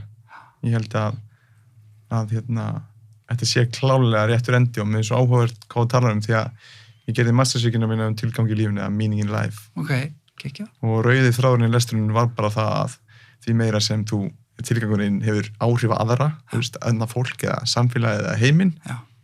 Að því meiri tilgang í lífinu upplifur í rauninni og því meiri dýft á tilganginum og ég held að það sé algjör lykill í að upplifa tilgang að þú ert að gera eitthvað sem þú hefur þig umfram sjálfa þú ert ekki í rauninni fyrir umfram ein hagsmuni það sé eitthvað sem er með umfram sjálfa skilur, umfram það sem þú ert að gera og ég velti fyrir mér hvort það sé sko út af því að trúa náttúrulega heilmikið tilgangur eins og þú segir í lífi fólks og núna hvernig get ég orðað þetta það er kannski ekki eins margir trúar voru er það ekki að mörguleiti hefur það ekki að mörguleiti kannski ítt undir einhver tómleika og tilgangsleysi hjá einhverjum sko ég held það og ég held að eina ástæðan fyrir að það er ekki eins margir trúar voru er bara nákvæmlega þetta sem ég var að fara yfir er að þegar þessar spurningar sækja á þig sem sækja á okkur öll bara af hverju er ég til hvers og svona why bother að þá í gamla þetta var fólk ekkit bara að ég fer bara á Facebook eða ég fer bara í töluleik eða ég horfi bara á klám eða ég horfi á Netflix eða eitthvað þú veist það var kannski bara svolítið eitt heima á sér í myrkrinu og þú veist þá var þessi tilgangsspurning meiri í andlutuna og þú varst meira kannski að díla með hann allan daginn og þar að leiðandi var trúin næri þér sem hugsalegt lausnamengi ég held að þessi stór partur af breytunni að því að langflestir sem ég tala við í dag því nú ég hef alltaf verið bara mjög opiskár með mína trú og hvað hún hefur hjálpað mér mikið og það er svo margir spyrja mig út í hana á svo mikill forvitni og bara svona sem er rosa gaman, ég er rosa þakkláttur fyrir að mikið af fólki, sérstaklega ungu fólki sem kemur og spyr mig út í trúna minn og bara hvað þýðir þetta og svona og svo ég spyr á móti þá er svarið af hverju fólk er ekki trúað eiginlega aldrei eitthvað að ég trú ekki að Guð sé til eða eitthvað svona brjálu afstæða það er eiginlega bara, já, ég er bara búin að vera svo mikið, þú veist, eitthvað að gera eitthvað annað og bara ég hef ekki pælt í þessu, ég hef bara ekki, þú veist, ég hef ekki bara leitt út þessa umræðu, þú veist, og þá, ef að tími hefur gefst, sem er nú ekkert alltaf með að feða svona yfir okkur, hvað er svona mikið að gera, þú veist, þá er það rosa oft bara, þú veist, já, ég meina, það bara mikið að gera, ég á mikið æfingum og vinnu og eitthvað svona, og svo á kvöldin, þá ég bara svolítið að skrolla á Facebook eða á Instagram eða horfi bara á Netflix og vil bara sóna með þess út og það komi mikið stress í lífinu og þá einhvern veginn svona bara hefur nútíma lífernið búið til svona einhvern veginn þannig hraða á milli stöðva að bara meðalmaður virðist ekki stoppa það lengi svona til þess að vera bara nú tek ég stóra erfiða samtalið lífið mitt. Núna þarf ég bara að fara bara greina út hver ég og okkur og hvert ætla ég að fara og þannig að allavega kom mér svo óvart hvað margir, og þetta alveg yfirgnandi meirhluti fólk sem ég tala við, ég drugla 80%, ég setja svona 4 af hverjum 5 sem bara svona, já, ég hef vel ekkert pælt almennilega, ég sé þetta fyrir mig kannski svona þegar ég verð eldri eða þegar börnir fara heiman eða það ofta einhver svona óljós tímapunktur í framtíðinni, þá kannski lesi Biblíun eða prófa að fara íhuga eða, kíkja á búddanámskeið eða, eitthvað, kemur eitthvað svona, en svo ferðalagi þangað til bara kannski fullt af stressi og, einmitt erfitt að ná aga og rótleysi og sem oft held ég, þetta er náttúrulega svolítið hvernig þetta hvar ég hef fundið rætur sem hafa styrt mig gagnvart öllu þessu, ferðalega fólk sem náttúrulega mismunandi og ég held að Guð mæti fólki bara það sem það þegar það byrjar að teygja sig en oft þá bara já, þetta myndi vopnaði gagnvart eða öllum vandamálum sem þú ert að glíma við en mér finnst það bara svo klikkað þetta bara svo klikkað, mér pæli bara eins og í Jesú Kristi, þetta er bara klikkaðasta sagan á jörðinni. Það er engin saga á jörðinni sem hefur hreyft fleiri jarðarbúa, sem hefur bara breytt heiminum meira. Það fæðist einn einstaklingur fyrir 2000 árum og í dag eru bara 34 miljón kirkjur, 2600 miljón mann sem bera nafnið hans, fullt af hugmyndafræði og hreyfingum og pólitískum kerfum og velferðarpælingum sem koma bara upp úr þessum jarði og þetta er bara svo áhugaverð saga og að velja það bara eitthvað, já, ég ætla ekki að pæla í henni fyrir seinna eða ég ætla bara ekki að skilja hana, þá veist mér bara að þú missir á svo mikið part af bara þessu svona human tapestry, þessu bara svona, hvað þýðir að vera mannlegur, alveg eins og það bara að kynna þér, þú veist, hvað er dharma í hinduisma og bara, hver munurinn á Íslam og kristni, ég meina 55% íbúa jarðarinnar hefur sama guðin og tekur Íslam, kristni og gyðingdómi eða telur sig hafa sama guðin. Mér finnst það svo mikið ábyrgða hlutverk að sitja bara út í horni og vera bara, já, ég vel að vita ekkert þetta og ég vel að telja það að þessi helmingur jarðarbúa hafi bara algjörlega ránt fyrir sér í því sem hann leggur til grundvallar sem tilgang lífsins. Ég held að þetta alveg bara, en ég held eins og að fólk stillir sig ekki svona upp. Ég held að fólk sé ekkert að taka svona afstöð. Ég held bara að fólk hafi ekki tekið neina afstöð, langt flestir. Og þannig að ég held að bara framundan hjá óslega mörgum er mögulegin á ótrúlega áhugaverðu ferðalagi og samtali. En kannski dapulegir umverulegin er að ótrúlega margir munum bara aldrei fara í það og aldrei eiga það. Mér finnst það, mér finnst, ef það er eitthvað eitt sem ég geti gefið þér, bara af öllu sem ég get miðlað, bara ef það væri peningar eða þjálfaði ykkur eða eitthvað, þá myndi ég vilja gefa þér trúna mína, af því það er það sem hefur í minni upplifun gefið mér mest. Það gefið mest að tilgangi þá. Já. Ég sammálaði með þessar stóru spurningar. Já. Í rauninni að þær eru ókveikjandi og það er erfitt að horfast í augum við þær. Já. Það er auðvelt að trufla sig nú til dags. Já. Þannig að kannski í gamlan dag þá þarftur bara að svara þessi spurningum eða að finna einhverja lausnir varðandi þessum spurningum. Já. En við kannski gefum okkur ekki tíma höfum ekki, ég vil meina að þessi ákveðin sjálfsæði, kannski ekki sjálfsæðin, hugur ekki að takast á þessi spurningar og velta þeim fyrir sér. Og við erum bara ekki nógu duglega að gefa okkur tími í það. Varðandi trúna, og því það er svo margir sem tala ég trúi ekki Guð, ég trúi ekki og eitthvað svona. Já. En þau gerir sér kannski ekki grein fyrir því eins og þú segir, að margt í okkar menningu er byggt á Biblíunni, til dæmis, bara sögum úr Biblíunni. Margt í þínu lífi, þín gildi sem þú ert ómeðvitað með, sem er kannski jafnvel hægt að fara rauk fyrir það að sé byggð inn í líffræðina, en að við tökum bara svona hvað sögur er innbyggðar í okkur, að þú ert að fylgja mörgu af boðskap til dæmis Biblíunnar, eða ekki rétt að mér, ef ég svona spyrða þannig, á eins að þú vitir á því. Jú, ég tel það alveg ekki spurning, sko. Alltaf ótrúlega margt sem að eins og bara þetta sem ég var að segja áðan, trúir að manneskja sé góð eða ekki. Biblían er alveg skýr á þessu, manneskjan er ekki góð, hún er syndu og það þarf að bjarga okkur og þar að leiðandi sko, þetta er svo mikil áhrif á hvernig heimsmynd þú byggir og þessi svona ég held að þessi til dæmis hugmyndafræðinum sko hversu mikið treysturu manneskjum fyrir völdum þú veist, hvort þú trúir að manneskja sé góð eða ekki hefur rosalega mikil áhrif á hversu mikla valdheimildur og takmarkir þú byggir inn í pólitíska kerfið eftir sko ertu tilbúin að fara í fullan kommunisma eða algjöra frjálshyggju, þú veist, þá skiptir rosalega miklu máli hvernig þú sér einstaklingin. Þannig að ég held að já, ótrúlega margt bara og skoðar bara hugsuðuna sem að í rauninni eru undanfararnir af bara allir nútíma pólitísku hugmyndafræði, þá kemur rosalega mikið af þeim úr trúnni og ég meina þú skoðar mikið af vísindalegri þekkingu, langflestir Nóbelsverðlaunahafar eru mjög trúaðir og Isaac Newton skrifaði, 14 sinnum meira spátum af biblíunum heldur en vísindi og ástæðan fyrir að hann fer að stað að leita af leyndardómum náttúrunnar er að hann trúði því að veri vitrun hönnun á baku og þess vegna fann hann, þú veist, allar þessar uppgötunar með ljósið og allt þetta og þannig að það er ótrúlega margt sem við bara tökum í dag sem sjálfsögum hluti sem kemur upp úr því að fólk er alveg samfært að sé Guð og þess vegna tilur að þetta finna ákveðin tegundir af svörum sem að leiddu síðan til mikil að framfara í, þú veist, pólitískri eða vísindilegur hugsun. Sem mér finnst bara ótrúlega áhugavert og já, ég er alveg sammála, það er að bera virðingu fyrir því, en það er líka auðvitað fullt af trúlausum vísindamönnum sem hafa gert stórkostlega hluti og... Algjörlega, ég bara heyrði einhvers staðar daginn að þú, sko, ef þú langaði til að þekkja sjálfa þig, að þá ættir að lesa til dæmis bara Biblíuna. Já. Það væri of mikil synd að gera það ekki í rauninni. Ég hef ekki lesið Biblíuna, en ég er klálega með það á einu bókarlistanum, þú veist að svona gefa mig tíma til þess að fara bara í hana, sko, en hún er klálega á bókarlistanum, mér finnst bara svona að því þetta eru náttúrulega líka bara eins og segir sögur með ákveðin boðskap, sögur baráttu milli góðs og ills, eða þú veist, eitthvað sem þú gefur sjálfur hugsalega einhverjir merkingu sem tengist ákveðin sögum sem þú ert að fylgja í lífinu og svo framvegis, þannig að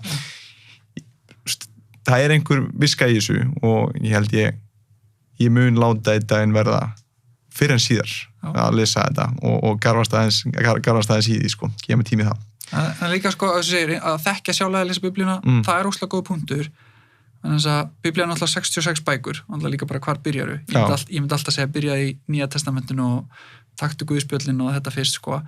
En þú veist einmitt, mældu þið til dæmis í Kristi.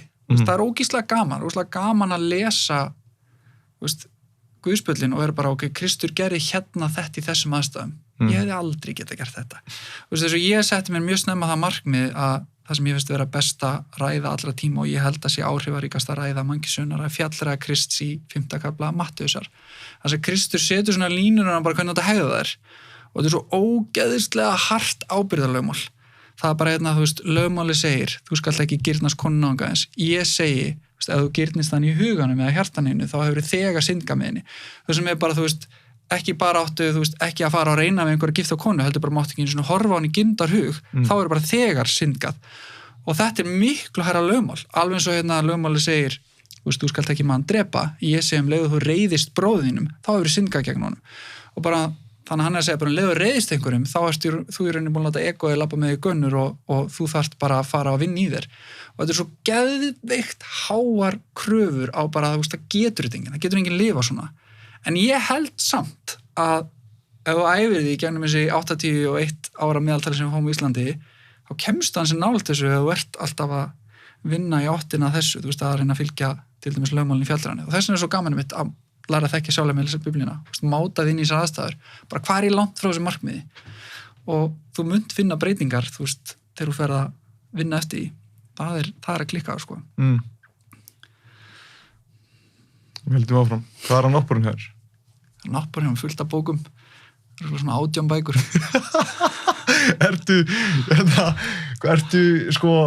Ertu komin inn í margar eða tekur einu í einu? Ég les alltaf margar. 18 bækur. Og hvað, þú að tala bara það sem þú ég á svolítið svona vandamál með ég kaupi fleiri bækur heldur en ég get lesa og sumar er ég ekkert búin að lesa en ég veit ég ætla að lesa einn daginn og ég byrjar oft í 4-5 bækum aðstæðan fyrir að klára bara 1 eða 2, skilur mig. Hvað er þetta svona, er þetta bara allur skalinn á bókum eða? Já, þetta fer út mjög vel. Núna er ég að lesa Murakami, japanska rithöfundurinn, ég lesa 3 leika eftir hann sem heitir 1Q84 og ég er á bók 2 þar. Svo er ég að lesa vísindaskáldsögu sem heita Hyperion, sem eru 4 leikur, ég er komin á 4. bókinni þar eftir Dan Simmons. Svo er ég náttúrulega bara alltaf með biblíuna og er að lesa líka 2 svona fylgibækur með biblíunni sem er bara svona fræðibækur bakgrunninn og fyrir hvernig þetta skrifa og hvenær og hverju. Og svo er ég að lesa bók eftir Ellen G. White sem var talin vera spámaður af adventistum. Hún er mjög áhugaverður höfundur, það er mest þýddi kvenrithöfundur heims og var það allavega áður en að J.K. Rowling kom, ég veit ekki hvort J.K. Rowling hafi náð fram yfir hana. Síðan er ég að lesa líka bók eftir Dallas Willard sem mikill meistari, hann var predikar í Bandaríkjunum sem er dáinn núna. Þannig já, þetta fer svona oft út allt sko. Stundu fer ég rosa mikið og einhver svona heilsu eða og fer að lesa eitthvað föstur eða langlífi eða eitthvað annars svona þar bara stundum út í hagfræði eða mannkísögu, þannig að þetta er svona bara já, fyrir allt. 18 bækur. Jesus, það er já, það er áhugavert. Ég bara slaka svo vel á við að lesa. Já.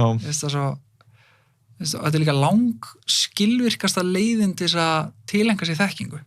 Eða allan fyrir mig. Ég gerir mælingu á þessu sínum tíma þegar ég var að reyna, já bara ok, ef ég ætla að reyna að læra eins mikið og ég get og ég bara takmarkaðan tíma, hvaða medium eða miðill get ég lært hraðast í gegnum. Og ég mældi þetta bara og þá var þess að hvað get ég lesið mörg orð á mínútu og hvað get ég hlusta á mörg orð á mínútu. Og ef ég tek þessu podcast og fer upp í 2,7 í hraða cirka, ef það fer mikið frá það þá fer maður svolítið að rugglast, sérstaklega ef flókin enska eða eitthvað svona. Þannig ég var bara okkur svona 2,7, það er cirka hraðin sem ég fer hraðast. En ég les alveg 2-falt hraðar en orðafjöldin sem er borin fram á 2,7 talhraða. Þannig ég komst að því að þannig er tímur mín best varið. En svo bara, þú veist, næ ég svo góður slöku með að lesa. Ef ég tek stressmælinn minna, þá eru bara 2 þættir í lifandi lífi sem að ég er í algjöru hvíld við og það er að lesa eða 3, lesa, biðja bænir og að tala við konuna mína. Allt annað er í rauninni stressdræfur. Ok, hitt er svona bara restum digest í rauninni. Já, þannig að ég les rosa mikið. Já. Hvað er að finna þetta sem er lent í nýlega? Finna sem er lent í nýlega?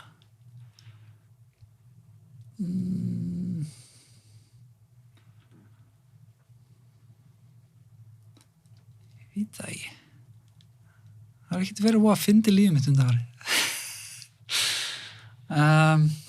Ef ég má fara svona aðeins aftur þá er að því að í mars fyrir 3 árum, held ég, frekar 4, þá fór ég að skíði í fyrsta sinn og ég aldrei fór að skíða, alltaf langaði skíða og var skíðafæri á CCP og á því ég ólst upp í Vestmannum þá kann ég ekkert að skíða, svo erum við bara mætt hann í brekkuna og þar valdi vinur minn á með mér og hann var mjög góður skíðari og hann segir, ég spáði að fara bara beint upp í brekkuna. Ég segi, já, heyrðu, ég ætla að sjá hvað ég get ekki fengið svona skíðatíma, hjá kennara.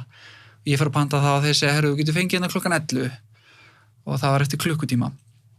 Og ég er mjög óþolinmóður. Þannig ég fer á YouTube og YouTubea how to ski og þá kemur hérna þetta hallaðir í hægri fótinn til að fara til vinstri og þetta og ég fer í krakkabrettukuna og næ svona, þú veist, að fara svona hægri vistinu í brekkuna. Ég bara, ok, þetta er komið. Þannig ég fer bara skíðaliftinu upp og niður stórbrekkuna. Nema svo er hún alltaf miklu brattar en barnabrekkan og ég fer bara hraðar og þá fattaði ég að ég hafði ekki YouTubeað how to stop. Þannig ég kunni það ekkert. Þannig að ég er bara fann hraðar og svo er þetta bara orðið þannig að fólki farið fram með mér svo hratt að það er bara svona eins og móða, það er bara svona útlínun að því. Og ég var bara, hvað á ég að gera? Ég kann ekkert að stoppa og annarkot bara klessi á einhverja manneskjöðna eða ég bara, hvað gera hann? Ég fer bara út úr brekkunni í næstu beygju. Ég bara, það hlýtur að hægjast eitthvað á mér ef ég fer af brautinni. Þannig ég fer út úr brekkunni nema þá fer ég bara svona yfir eitthvað svona smájöfnu og svo lendi ég bara stökkpalli sem var hann aðeins neðar. Stekksist á honum og ég skrifaði þetta eftir á 16 metra og snerist svona hvolf í loftinu og lendi sérst á höndunum, seti þær fyrir mig og brýta á mér báða úliðina. Þannig að Jesus. svo stend ég upp og ég er bara svona rosa dofin í puttunum og datt ekki í hug, sko, ég verið brotin. Og þá var bara eitthvað smá eftir að brekkunni og ég svona lappa hana niður eða bara skíðunum. Svo kem ég þangað niður og teka mér hanskana og þá er bara alveg rosa bólga hérna. Og þá kemur Þorvaldur félagi minn og bara, hvað er það? Ég datt, ég veit ekki hvað sé í lagi. Og þá hringi síminn okkur bara, herru, mátt koma inn í skíðakennsluna. Og þú varst bara komin á hraða og þá fattaður bara, ég gleymdi að YouTube og hvernig það var aldrei partur af einhvern veginn, allir þessu ferli að fara upp í brekkuna í liftun og var niður, var aldrei partur af hugsunarferlinni en það, já, þú þarft að læra að stoppa. En einhvern veginn sá þetta bara fyrir mér svona, ég myndi bara svona hægri, vinstri og svo bara verðum að koma niður. Ég bara horfa á þetta, ég hlæja þessi að má hlæja þessi sérlega núna þegar ég er lægi með þannig að, en sko, bara að vera á fullu, að vera í panikjunu, að veit ekki hvert þú eru að fara, ákveða að taka beiguna, það er stökkballur, svo fer síðan bara einhverja, þetta er bara, það væri gott, þetta væri til á YouTube, það myndi við að vera ansi mikið áhort á það vídeo. Þetta var líka hræðilegt, sko, því að ég var svo mikið fatlafól, þú veist, ég var gifsótt báðum. Já, báðum, já. Og kona mín var 8 mánuði ólétt og með 2 lítil börn heima, veist, og ég kom bara heim algjört fatlafól, ég gæti ekki opna útihurinn einu sinni, ég gæti ekki tekið lás, ég gæti ekki skorið matinn minn, þannig að hún fekk bara unga barni. Það var alveg hræðilegt, sko. Jesus, maður. Hvað hélstu einu sinni að væri satt sem þú ert öðru máli í dag? Er eitthvað sem þú ert að aflæra? Já, vá, það er mjög margt. Eitt er hérna, þegar ég var að lesa Biblíun hér yngri, þá var Jesú alltaf að tala hvað hroki verð slæmur og bara hroki, bara þú kemst aldrei til himnaríkis og hrókavillur. Og ég náði þessu ekki, þannig að ég var ógeðslega mikill svona keppnismaður og var alltaf bara í áflóðum með alla. Heimurinn mér var bara svarthvítur, nú er ég bara að tala þegar ég er úlingur og fyrir mér var bara vont fólk og gott fólk og það var bara 2 flokkar. Og svo var bara keppni og það var bara sigurvegarar og taparar og það var mjög einföld svona úlingstráks heimsmynd og fyrir mér var hroki bara staðfesting á því að þú vissir að þú væri betri en aðrir. Þannig að ég bara skildi ekki hvað sem vant að vera hrokafullur og ég var mjög hrokafullur sem er bara versti ókostur bara og karakter galli minn bara, þetta er bara hræðilegt og ég er búin að vera í mörg ár núna að vinna í því að vinna í auðmýkt og losa mig við hroka og bara, ég vildi óska það að ég hefði, þegar ég var bara ungur maður eða úlingur hefði bara séð auðmýkt sem eins mikinn ofurkraft eins og ég sé hann í dag. Auðmýkt fyrir mér þegar ég var úlingur var svona veikleiki. Í dag er auðmýkt fyrir mér mesti ofurkraftur sem ég er bara á þessari jörð. Þetta er bara mesta hreyfiaflið á jörðinni fyrir allar góðar breytingar. Þannig að það er líklega svona eina af þeim stærri en það eru margar, þú veist, ég er búin að vera mjög mikið í ruglinn með margt sem ég held að vera satt, sko. Er maður ekki stöðugt að, ég meina, þarf maður ekki stöðugt að staldra við og spyrja að vera aflæra reglulega? Jó, ég held að. Er það ekki svolítið svona, ég held að, ég er allan í því við leiðungar, ég er alltaf að einhverju leita að láta einhvern hlut að deyja við mig og einhvern nýjan endurfæðast. Já, er það ekki? Ég vil líta á þannig, allan. Ég meina ekki að hugsa bara hvernig fólk viltu hafa í lífinu, hvernig fólk líkaði vel við.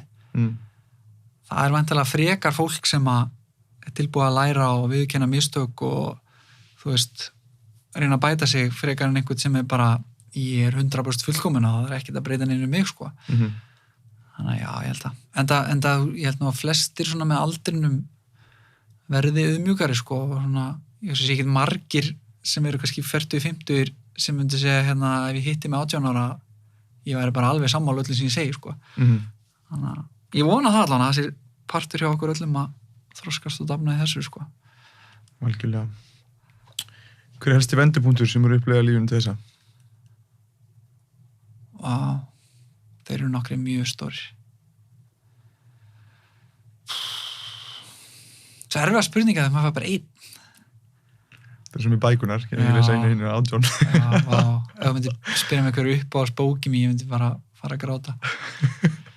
Nýlegasti mikilvægasti vendipunktur sem ég upplegði í lífinu mínu var að við fjölskyldan fluttum til Vestmannaeyja 2018 með 3 börn, hún er það búin að búa í Reykjavík í 10 ár og það stærsta einstaka lífsgæða breyting sem ég upplifað á ævinni. Stærri vendipunktar hins vegar vafalaust voru þegar ég giftist konu minni, þegar ég svona staðfesti trúna mína og já, þegar ég misti litla bróður minn í bílslysi þegar ég var lítill. Þetta eru svona líklega 3 stærstu en svona nýlegasti þegar við fluttum til Vestmannaeyja. Það var alveg ótrúlega mikil lífsgæða aukning bara á ótrúlega mörgum sviðum. Hvað er að tala um? Hvernig mun fannst þú?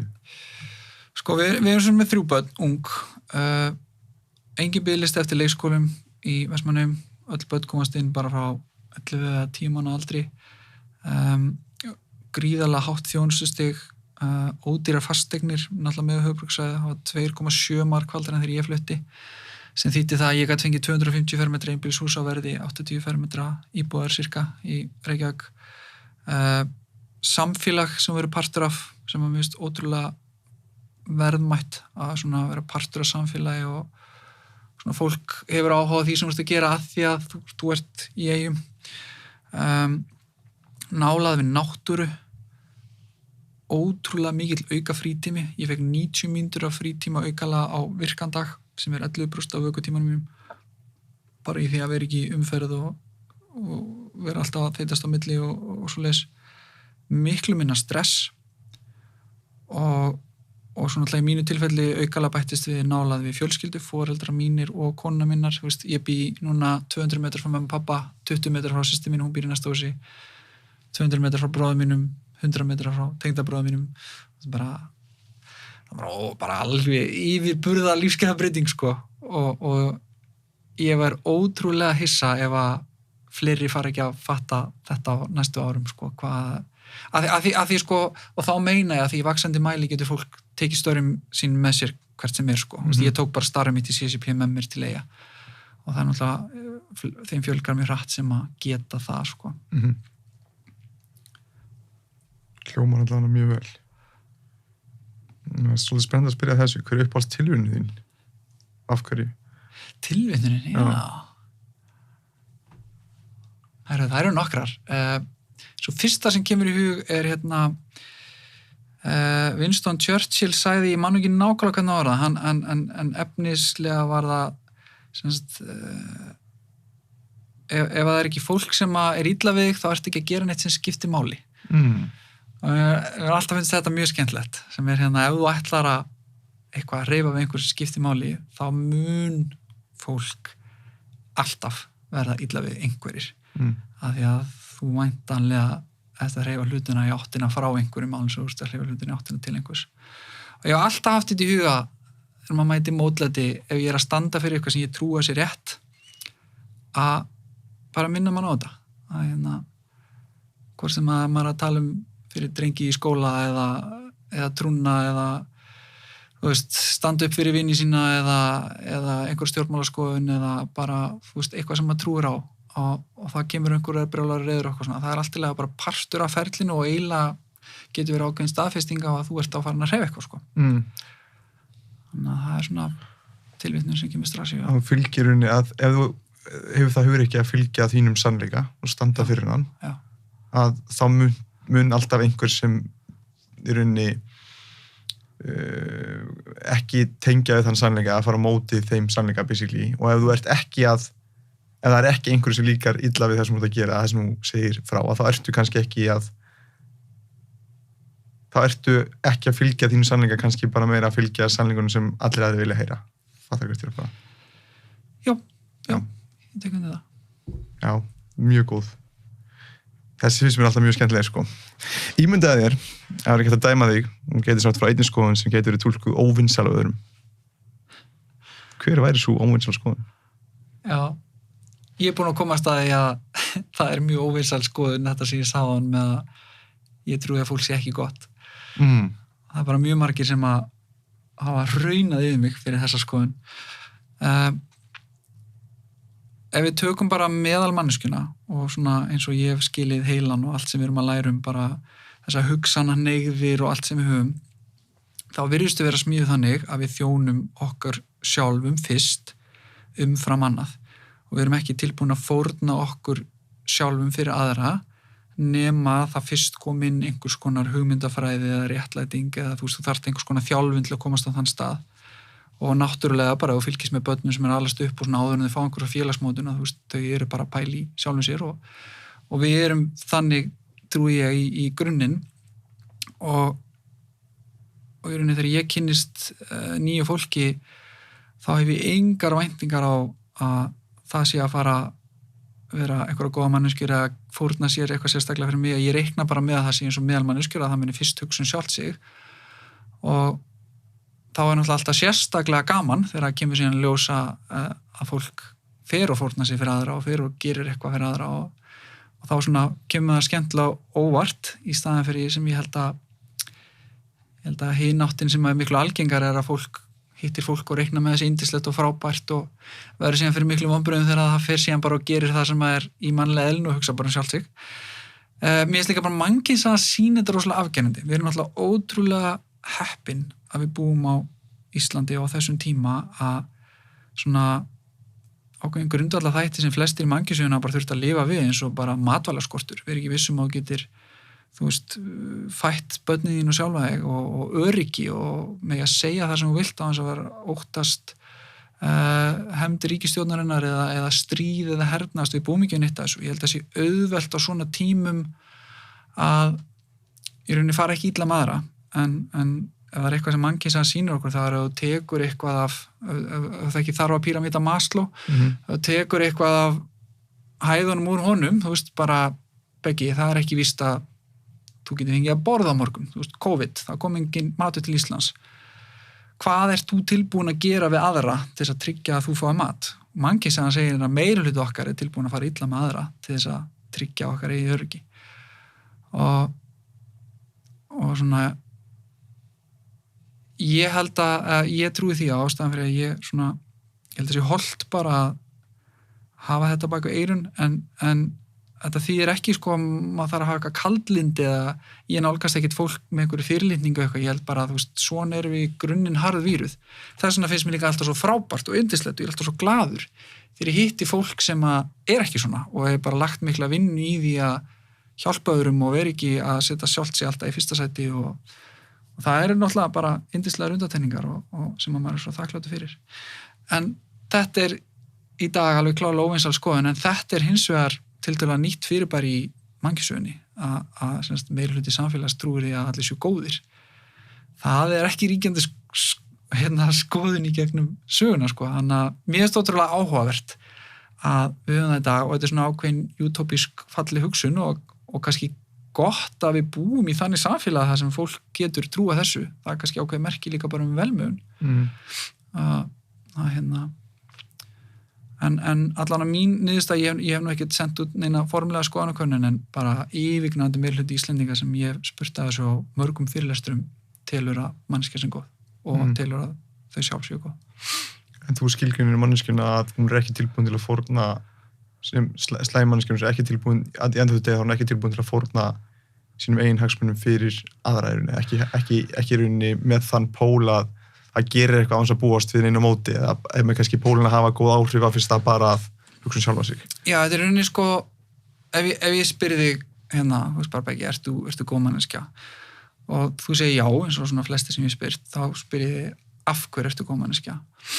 Og langflestir allavega sem ég hef spurt svaraði ég baktala ekki aðra, ég stel ekki, þú veist, ég borga skattana mína, ég fer ekki illa með börnin mínu eitthvað svona. Það er yfirleitt fjarvera þess að til að vera ílsku jafngildir þá því að vera góð og þetta er svolítið þunn skilgreining að þú myndir taka þetta eins í sundur og í rauninu vera og er einhvern tíma að skoða þetta er náttúrulega bara mín skoðun bara frjálst að hafa allt öðru sér skoðun og hvað því finnst vera góð manneskja þá er í rauninni ósköp einfaldi mælikvarði bara ef þú ert tilbúin að fórna þér fyrir aðra og því meiri maks sem tilbúin að gera það, því betri ertu. Og ég tek stundum dæmi sem er ef þú kemur bara heimsótt til mín bara í kvöld, bara eða morgun, þú kíkir til mín til Vestmanna og við erum bara að spjalla. Svo segir bara, Tryggvi, má ég fara í þyrstur, má ég fara að fá mig vasklas? Og ég bara, já, þú veist, farið bara inn í eldhús, það er vasklasar, þú farið vasklas, drekkur það, farið svona hálfan lítra af vatni. Var þetta góðverk? Var ég að gera góðverk fyrir þig?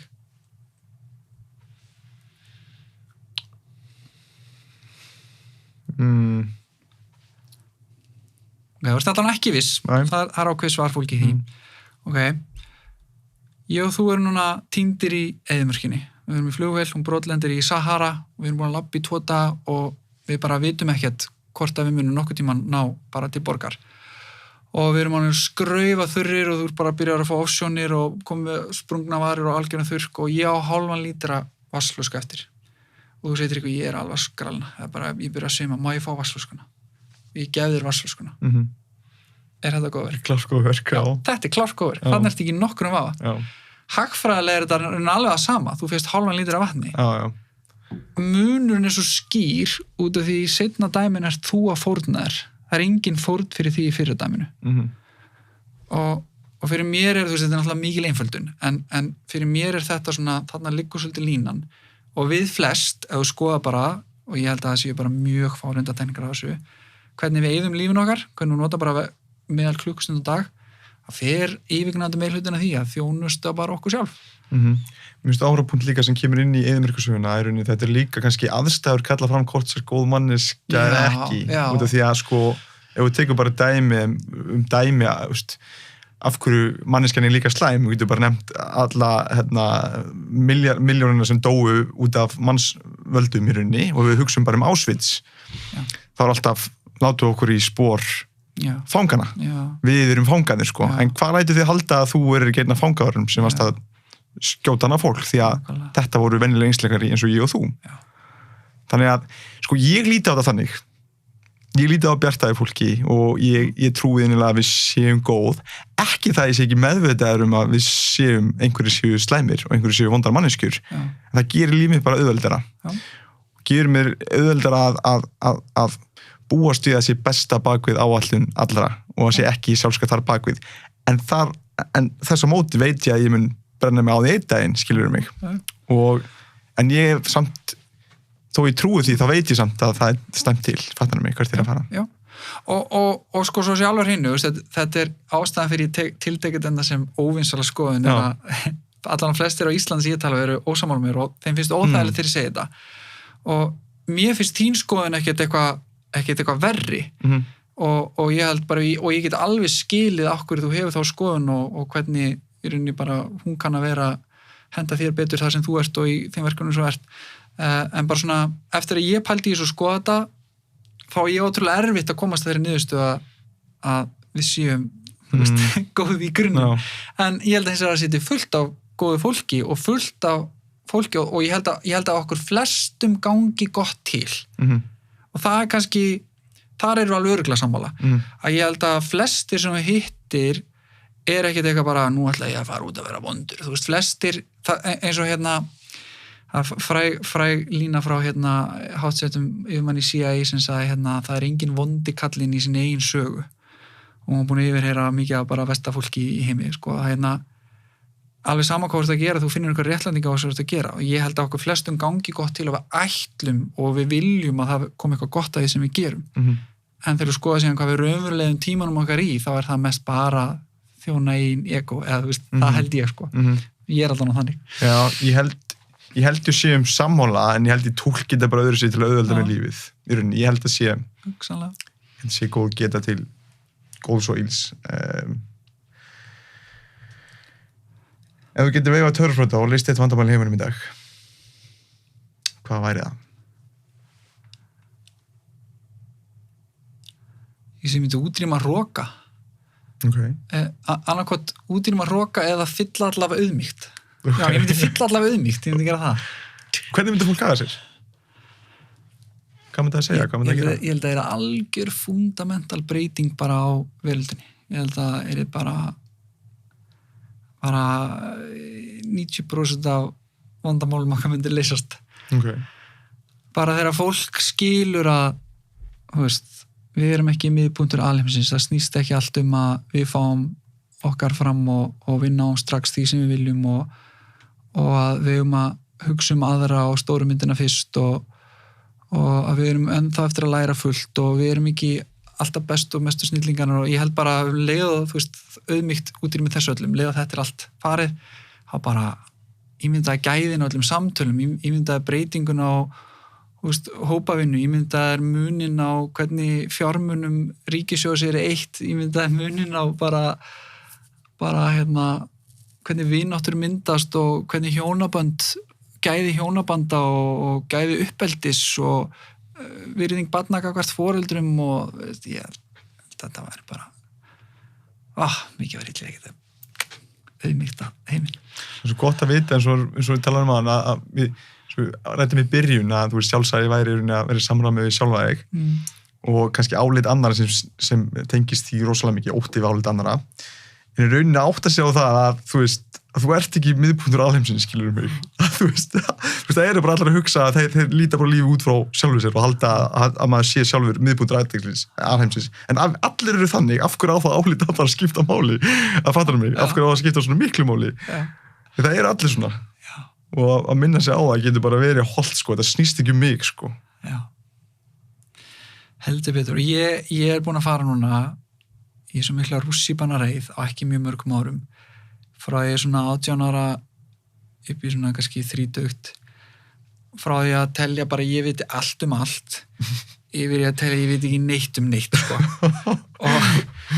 og þú veist ég er eiginlega vissum að ef ég myndi hitta 18 ára Tryggva í dag ég er fyrir svo miklu vonbrigðum með hann en ég held líka að hann er fyrir svo miklu vonbrigðum með mig að ég held að hann er bara hvað er að þér? Þú ert ekki kallinn lengur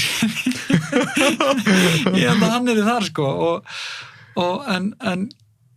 en þetta er mitt að því meira sem ég skil hvað ég skil ekki neitt og því meira sem ég hitti fólk sem ég bara, hvað þetta er klár manneskja, hvað ég bara hvað er mörg ári ég kemst á skilningi sem þessi manneskja hefur þá óhjákvæmilega fylgir því auðmýkt, þetta er svo auðmýkjandi ferli og maður er bara hvað ég er í rauninni ekki neitt og trúarferli sérstaklega er svo mikið svona, ég er alltaf bara hvað er margt sem ég á eftir að skilja en þá hvað er langt eftir en það er líka ákveðin huggun í því þú veist, að því það eru ömurlegt held ég líka að vera komin á þann stað sem líður bara eins og kunnir allt sko og ég er bara ekkert eftir að læra neitt og þú ert bara, þú veist að ég held að á tvennu illu að þá er betra að líða þannig að þú ert bara á botninum og þú ert bara endalaust af tilgangsríkum lærdóm eftir frekar en að líða þannig að þú ert bara á toppinum og þú ert horfandi niður á alla sko. Já, ég sammála þetta sé meiri ekki yfirþyrmandi hugsun heldur meira svona spennandi hugsun líka að þú veist, ímyndaðir hvað maður á eftir að læra margt og ég tengi svo sannarlega við þetta með ungi begja að þú veist, eins og ég talaði með í bókinu sko, ég ætlaði að kortleggja hvað inngeti innihaldsríkt líka á 2 vikum sko, það var mikill hrók í mér sko, en í dag veit ég að það verið mitt lífsverkefni og ég mun aldrei ná að kortleggja það almennilega sko, þannig að og mér finnst það svo fallegt að þú veist, að líka það er svo mikið að núti, svo mikið af hugmyndum, möguleikum, að svo mikið hægt að gera að það finnst mér svo spennandi og átt að segja því að, eins og þú segir, að því meira sem maður veit að því meira veit maður veit ekki neitt. Mér finnst það spennandi tilhugsun sem maður finnst það að sé eitthvað svona yfirþyrmandi eða eitthvað sem ég vil ekki að ég sé komin á, að ég sé eitthvað æðri en ég er. Ég held, ég er svo spenntu fyrir að öllum þessi lærdómi sem ég vonandi næja að kofera. Og ég held að það geti bara verið spennandi fyrir þig ef þú getur tamið þér ákveðið æðruleysi, en þess að ég held að þessi, og ég var alveg þar fyrir nokkrum árum að þetta er ótrúlega ógnvekjandi ef að þú ert á þeim stað að þú verður að ætla að stjórna öllu, af því þá byrjar þau bara að fatta með hverjum degi sem ég læri meira þá er meira sem ég er að missa stjórn á það er rosa vondur staðar að vera á en ef þú kemst á þann stað herðu, það eru bara hlutir sem að ég mun aldrei geta skilið til fulls og hef ekki stjórn á og það er allt í lagi en ég er allavega þú veist, dýfka og þroskast og skilja betur hvernig ég get hjálpað öðrum og tengt við aðra og svona og það er bara partur af ferðalaginu þá held ég að þetta sé góður staður þannig ég held að það skipta öllum máli hvernig þú staðsetur sjálfa þig gagnvart þessu hvað átt mikið eftir að læra sko. Algjörlega og líka þú veist kannski hversu sko í rauninni hversu mikla ábyrgð getur axlað sko, þú veist, í þeim skilningi að þú veist þú getur ekki, ég held einu sinni ég geti breytt heiminum, sko. Já, það er bílandi kraftur í mig, sko. Já. Ég veit ég get ekki breytt heiminum, ég veit ég get haft góð áhrif á hann. Já. En ég held einu sinni ég gæti bara breytt heiminum. Já. Og það er mjög mikil pressa og kröfur og getur verið mjög yfirþyrmandi að hugsa það. Já. Setur mikla pressu á þess alveg og þá ímynda mér hvað er ákveð æðruleysi því að átt að segja að maður getur ekki breytt heiminum en maður getur gett sér best að hafa góð áhrif á hann og það held ég að sé eigi að vera verkefni hjá sem flestum í lífinu, sko. Já. Já. Svo myndi ég segja á móti, sko, að það er eitthvað samt ótrúlega fallegt við eins og þú ert að lýsa hana sjálfur. Ég ætla að breyta heiminum, ég get það. Ég hef alltaf rosalega gaman að þegar ég hitti fólk og þetta er náttúrulega yfirleitt ungt fólk og þú hittir alveg líka stundum eldri fólk sem er svona sem er í einhverju svona krossferð sem að þú hittir og þú ert bara vá, þetta er algjörlega vonlaus krossferð en þessi manneski er alveg vissum og hún sé að fara að sigra hana og mér finnst líka ákveðin fegur í því, sko og ég reyni alltaf að hjálpa svona fólk ef að málstæðarinn er góður að ég reyni ekki að draga úr, ég reyni ekki að vera eitthvað bara, herðu, þú átt á því að þú ert eftir að fara í gegnum 6 kafla af þessu, ég reyni ekki að vera þar, því bara, þetta er svona náttúrukraftur, það er náttúrukraftur í þessum svona æsku drifna tilgangi sem þekkir ekki mörk eða, þú veist, og það er oft, þannig fólk breytir oft heiminum eiginlega bara af því að það vissi ekki að það átti ekki að vera hægt, fattar þú? Þannig að mér finnst alveg líka ákveðin fegur í því, sko. Algjörlega. Það er 100%. Það er svona að vera hæfilega næv og sjálfa sig í rauninni að hafa þessa óbillandi trú þegar enginn hefur. Sjá bara vegferðina og gera maður allt í sinu valdi þess að gera það, sko. Já. Og ég bara, þegar ég lýsi þessu, ég er örugglega pottþétt sjálfur að gera þetta núna. Það er fullt af hlutum svona sem að ég trú að ég get breytt og ég er að byrja að lenda í flækjustíði sem ég bara, vá, þetta er allt miklu flóknara en ég held. Ég trúi samt að ég geti breytt þessu. Ég var eftir að læra að ég gat ekki breytt neina því, en þannig ég held að maður þurfa alveg líka að vera svona, það þurfa að vera trú. Já, ég kannski tala sko, að ég get ekki breytt öllum heiminum. Ég veit ég get breytt, þú veist, ég veit ég get breytt einstaka, ég trúi ég geti haft góða breytingar í heiminum, en ekki að ég geti verið bara eins og bara leyst öll heimsins vandamál. Ég kannski meira tala um það, sko.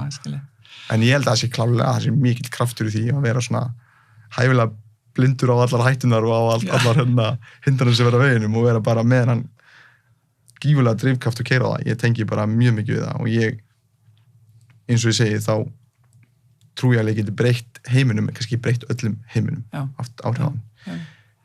Sér spurningi. Já.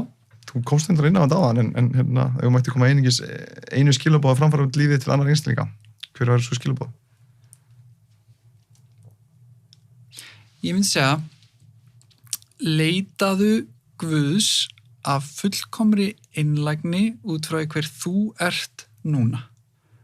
Ekki gera það á forsendum, eitthvað sem presturinn eða mammaðinn og pappi sögðu eða samfélagi segir, ekki ætla að breyta þér áður en ferði það ferðalag, ekki ætla að setja Guð í kassa eða láta hann leysa eitthvað verkefni fyrir þig á þínum forsendum, heldur bara kondi fullkomri auðmýkt og einlægni og leitaðu bara, ertu til, hér er ég er staddur hér, getur mætt mér hér. Þetta held ég að segja áhugaverðasta sem fólk getur prófað á ævinni sinni. Að leita af Guði byggt á hvar þau eru staðsett. Já, af einlægni og auðmýkt. Þetta er líka það erfiðasta sem myndi gera ævinni, út af því að einlægni og auðmýktarparturinn við bara getum þetta ekki. Þetta er ógeðislega erfitt af því að þetta krefst berskjöldunar, þetta krefst þess að opna alveg djúst ofan í hjartað með allir drullinni og leyndamálunum og geðinu og ætla að leyfa einhverjum að kíkja á þangað. Og það er leiðin að þessum ofurkrafti sem að keyrir áfram þessa milljarða einstaklinga sem að hafa fundið eitthvað þarna, það er þeirri ná þessu. Og það er bara, það er ekkert sem að ég get miðlað sem ég held að geta haft meira virði inn í líf allra, alveg saman hverju eru.